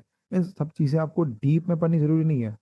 कोई कोई चीज़ें ऐसी होगी कि मतलब आपको डीप में जाने की ज़रूरत भी नहीं है। जैसे कि आप समझ लो, आपको अगर नेटवर्क सिक्योरिटी में जॉब करना है, ठीक है, तो आपको नेटवर्क का नॉलेज पूरा होना चाहिए। फिर उसके बाद उसमें अगर आप बोल दूं मैं कि प्रोग्रामिंग की भी नॉलेज रखो फुल डीप में, तो वो चीज़ मालवेयर एनालिसिस को ज़रूरत है, आपको नहीं। तो वही बोल रहा हूँ कि आपको जब जॉब रोल आपको पता चल जाए कि मुझे किस फील्ड में जाना है, या फिर आप पढ़ते पढ़ते आपको जिसमें इंटरेस्ट आया, आपको इस फील्ड में ही जाना है, तो आप उसके ऊपर डीप में पढ़ो, ठीक है। सो आपको don't learn it all but know it all. आपको जितनी भी चीज़ें, आपको जिस फील्ड में जाना है उसके लिए आप डीप में पढ़ो तो भी चलता है, बट आपको बाकी सारी चीज़ें आनी चाहिए, पता होनी चाहिए बस, ठीक है। Don't forget the soft skill. Soft skill आना बहुत ज़रूरी है, बिकॉज आपको, जैसे कि मैं बोल रहा हूँ, सोशल और कम्युनिकेट करना, तो आपको कम्युनिकेशन स्किल अच्छी होनी चाहिए। आपको मीटिंग्स में कैसे बात करना है, लीडरशिप क्वालिटी तो आपकी थोड़ी अच्छी होनी चाहिए। तो ये सब चीज़ें जो सॉफ्ट स्किल्स होते हैं, कम्युनिकेशन स्किल, लीडरशिप स्किल, ये सारी चीज़ें आपको प्रॉपरली आनी चाहिए, तब जाके आप कॉर्पोरेट में या फिर आपको खुद का बिजनेस भी करना है, तो सॉफ्ट स्किल वहाँ पे बहुत ज़्यादा मैटर करता है, ठीक है। तो ये सब चीज़ें आनी चाहिए। Okay. So hacking is an